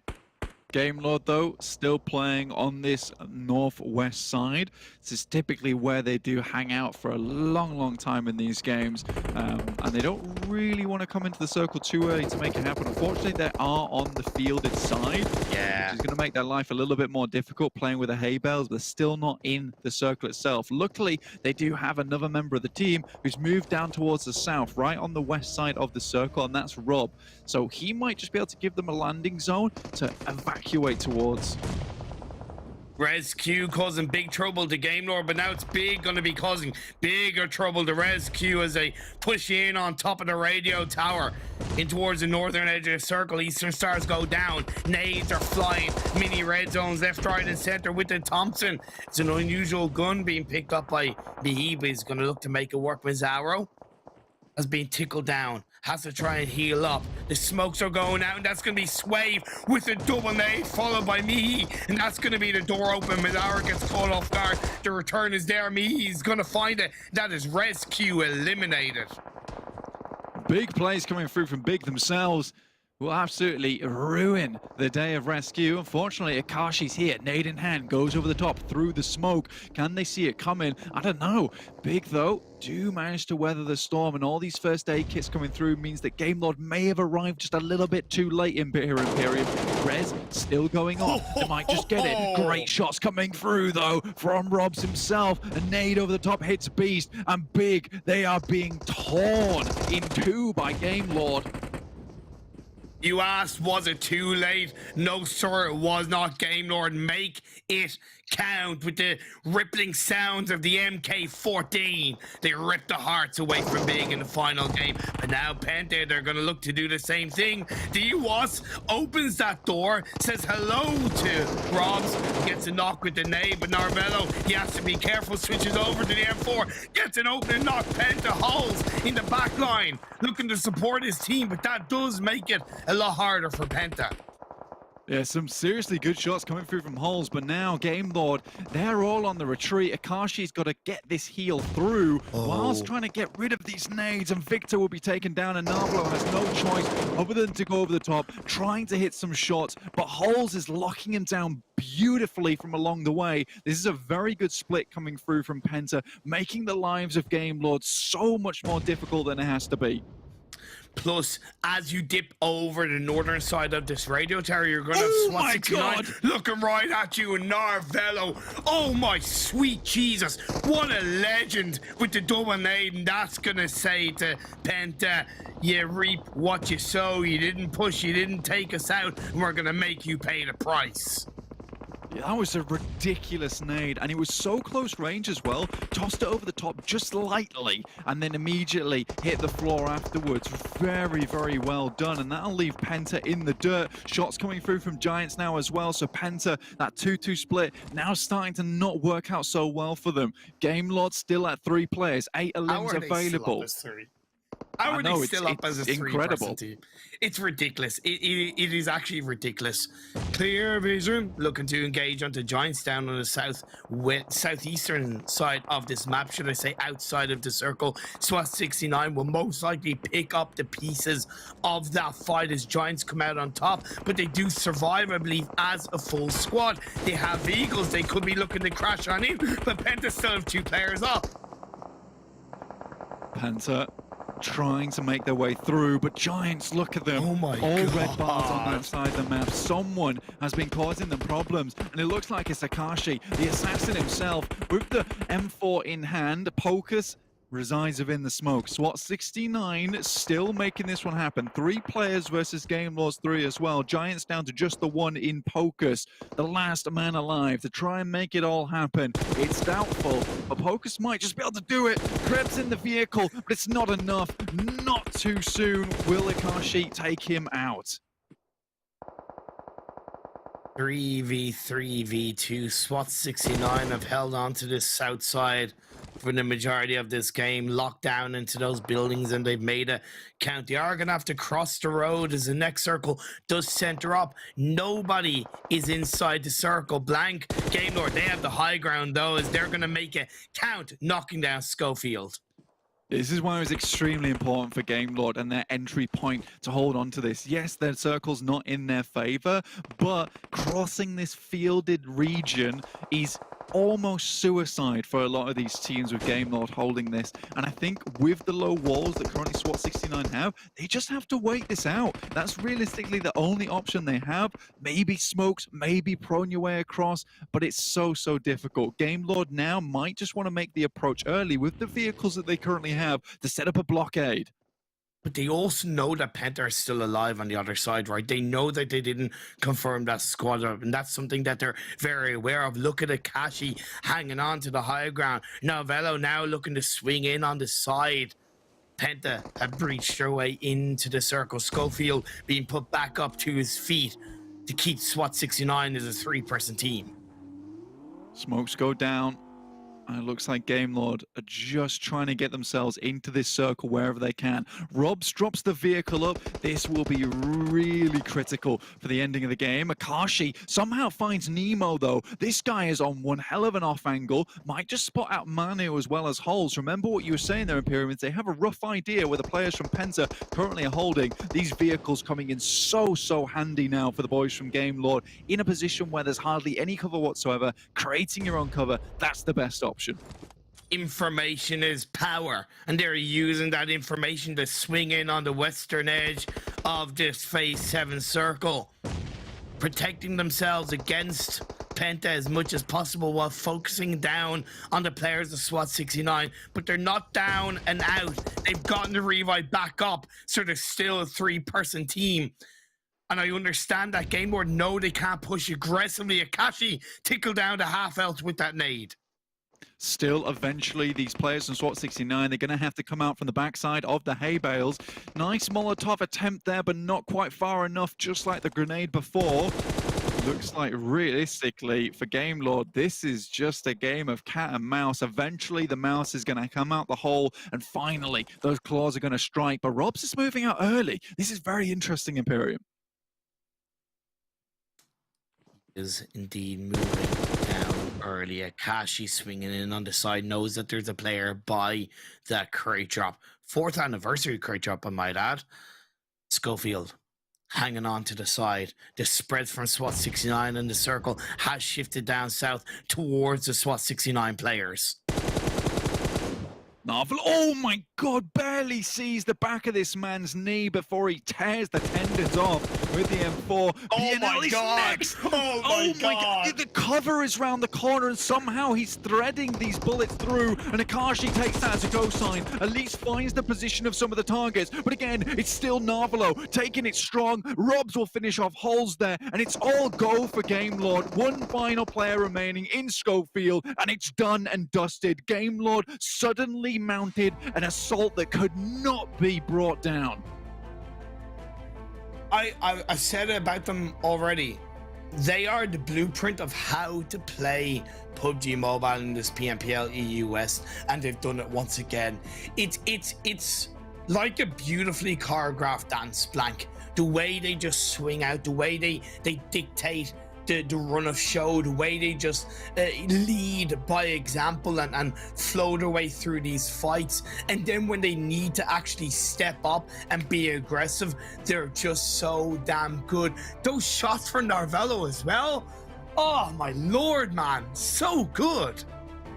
Yeah, unbelievable stuff. The fact that he was able to see the briefest hint of both those players and then use it to his advantage by just taking the feet off.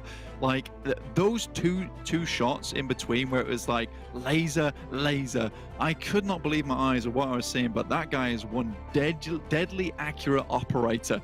2,333 damage with only 895 received. Goodness me, this team is on fire. 30 total points with a 15 elim game. What a way to end it off for Game Lord today.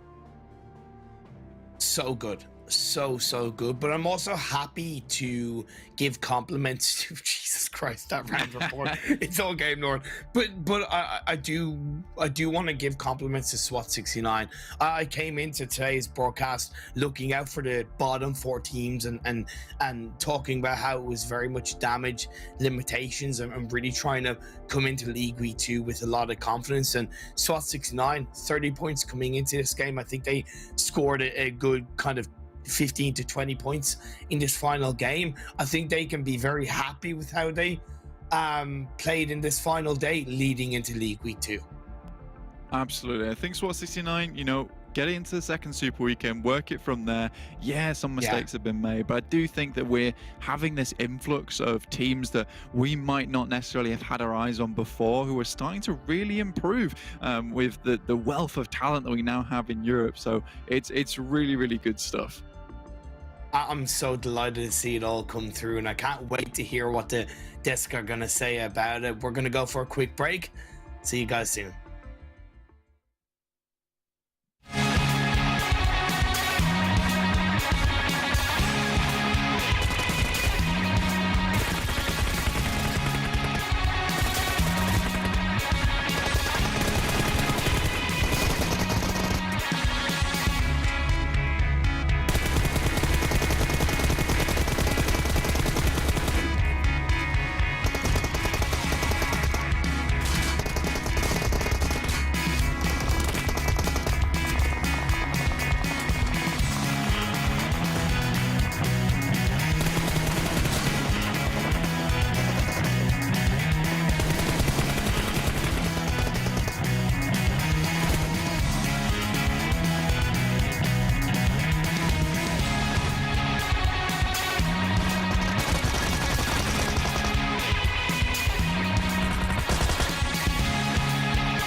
Wish I could get my hands on one of those amazing iPhones, but the 4th anniversary event for PUBG Mobile is still going on. The augmented reality treasure hunt is happening. And you guys can head over to PUBGM 4thdimension.com. That is the number 4 and thdimension.com. You saw at the end of the video there to find and collect some airdrops for yourself. There's 100,000 euros on the line here in prizes, not to mention those sweet, sweet phones as well. If you're one of those lucky winners, if you are one of those winners, please let me know. Like, send me a message, show me it, maybe come meet me somewhere and show me in person that I can steal it, run away, and then you'll never see it again. Who knows? Anything can happen. Just like Game Lord getting how many chicken dinners so far in the Super Weekend, Max? Wait, I should ask Max when it comes to math. Yes. It's 5, Jason. Straight away, 5. So they've won $5,000 in 3 days. That's a pretty good day, right? I would go there if I could, but unfortunately, I don't think they'll have me on the roster. I think there's a low chance of that happening right now. Maybe moral support. Who knows? Let's actually take a look at the standings, though, from the last match and see how the rest of the teams, how many points they got. Because even beyond the fact that Game Lord did have, again, another great game, we got to see 2 of the bottom-ranked teams actually in the final 3. We had PENTA, we had Swat 69. They're 14 and 13 points. That's not bad, and that's points they honestly desperately need. Yeah, very much so. Kind of a salvage mission here at the very end of the Super Weekend, but it's enough to, warrant, some praise, I think is fair to say, getting themselves this spot. Not too many eliminations coming in by any stretch of the imagination here, but given the fact that this is some really precarious field ending, I don't really blame them too much. You get in those fields, you start doing your prone-in thing, and you're hoping you're able to get some shots off at the very end against the other teams, but Game Lord too good. Yeah, I mean, PENTA actually had to try and fight quite a bit on the eastern side to try and get those positions under control. Sure, maybe not showing up in how many eliminations they actually got is only 4 this time around. And I think they just realized on this last game, like, actually, we are in last position right now.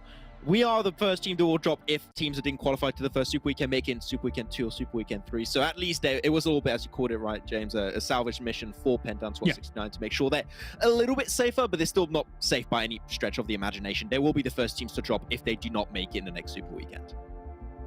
Damn, going hard here, Max, but you're very right. And obviously for these teams, they don't want to miss a Super Weekend now going forward, since this was the last match here of our first Super Weekend.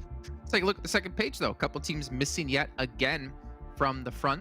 Unicorns of Love, off the back of a victory on Sanhok, they come up a little bit short here with no points whatsoever, but they're still looking good in our overalls either way.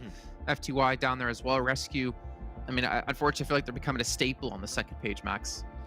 Yeah, I don't like saying that, but it's been the case, and they're still a very hesitant team. When it comes to the decision making, they do not make clear-cut decision making, and they just get somewhat. They feel like a ragdoll sometimes. You can just push them around, and they'll basically do whatever you ask them to do. They got in what was one of the best positions in the circle, and they just got breached by Big, and they didn't even put a fight back. Unfortunately, they just got pushed out of that position, got eliminated so easily. So yeah, RESQ, there's some big changes that need to happen. Of course, first they need to requalify in the next Super Weekend. If they do make it, I want to see some changes, because what we've been seeing so far has just not been working out whatsoever. Anything to add, Colaris? No. Okay. Man, a few words, but he doesn't need to talk a lot here. He lets, I guess, the gameplay do the talking for him. Eastern Stars, 9th place overall here in that last match. But I want to see overalls, right? I think for me, that's where it's at. Game Lord, they should be first place. 5 chicken dinners. If they're not, I would be confused. Almost a 40-point lead for them so far at the end of the first Super Weekend. A 60-point lead between them and the team in 3rd place. Yeah. Game Lord are just taking this and running away with it. Well, Jason, let me tell you, this is the biggest Super Weekend point earner since PANDA Week 2 of Season 1, the last year round, as they got, I think, 234 points, was it, in that Week 2, if I recall correctly? So 206 points, not quite, that insane PANDA week that we saw, but this is massive. What a performance here from Game Lord. They should be patting themselves on the back at least 5 times for every single chicken dinner. And that's the most impressive part, right? 5 chicken dinners out of that 15 games. They got a 33% win rate on a Battle Royale game. Like, you don't see that higher win rate happening. That is absolutely mental for Game Lord coming on through. So really happy with them. Happy to see Eastern Stars after the questions we did have on the league play that they actually, it was just like, it's a prank, but it's a prank, boys. Don't worry. They're back to the level where we expected. So happy to see that from Eastern Stars. And yeah, Big also up there being aggressive. 77 points tied up with Eastern Stars for 2nd place in terms of top fragging team. this top 3 is not a surprise for me. This is pretty much what we expected going into this. Honestly, insane stuff going on in the Game Lord camp. I don't know what it is, but if they continue to pace like this, we could be seeing, what, 15 chicken dinners in all of our Super Weekends? Hey, calm down. 15,000? I mean, you're not wrong. Could they win more from chicken dinners than they would win from being first place in the finals? In theory, right? It is 10,000 for first place, so I mean, they could They're halfway do there. that. Yeah, they're halfway there. It's good to see. Crazy stuff. Looking down the rest of the list, you see Clear Vision 7, TJB, which has been cruising along in 8th place with 0 chicken dinners. And as we get onto the second page here, this is the part that kind of concerns me. So we have a couple of teams on the first page who have no chicken dinners. They have a couple of teams on the second page who do have them. But for Super Young roster, they finished first, or yeah, I think they were like first or second at the end of the first week of league play. They have 15 of their 35 placement points from that one chicken dinner. Like that kind of worries me. Yeah, I was expecting them to finish on page 1, I think it's fair to say. Maybe not necessarily as high as some of the other teams that I think would thrive in a set lobby, in kind of the heat of the moment. You know, we know that they're very, very capable, but I did expect them to be on that first page alongside Giants. Actually, I expected them to be up there too, but it's not like they're too far off. It's fair to say, but maybe some, you know, going back to that drawing board and weighing up coming into next week.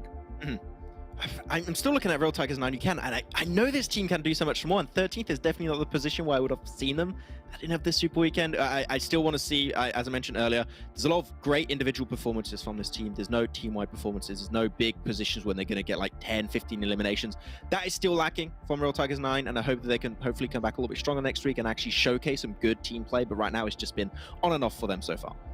But credit to SWAT 69 and PENTA, at least. They're no longer in the last 2 places of the lead. They've been able to move up in these last games, especially when it came to today. So big shout out to them. And again, they're no longer bottom. So they're no longer the first team to be knocked out if we do have a new team qualify in the next Super Weekend, which won't be happening until, well, next Friday. We still have league play to come up before then. But before we can remind you guys about what's all happening next week, I once again want to give you a shout out to Monster Energy, our official energy drink provider here at PMPL, as they are here supporting us and sponsoring us. And Maxman, I know after the show is done, is going to run to his other room, go take a Monster out, and go play some PUBG Mobile, which you guys should probably do at home as well. So that means we're all done with the Super Weekend. We have tomorrow off, but on Tuesday we'll be back yet again at the same time here for some more league play. And remember, this is the second out of 3 chances for teams to get into a Super Weekend, to build up the points to get top 16 and make it into the finals. We'll see you guys on Tuesday. Hope you guys have a great one, and we'll be back more on Tuesday for some more PUBG Mobile action. Almost had it.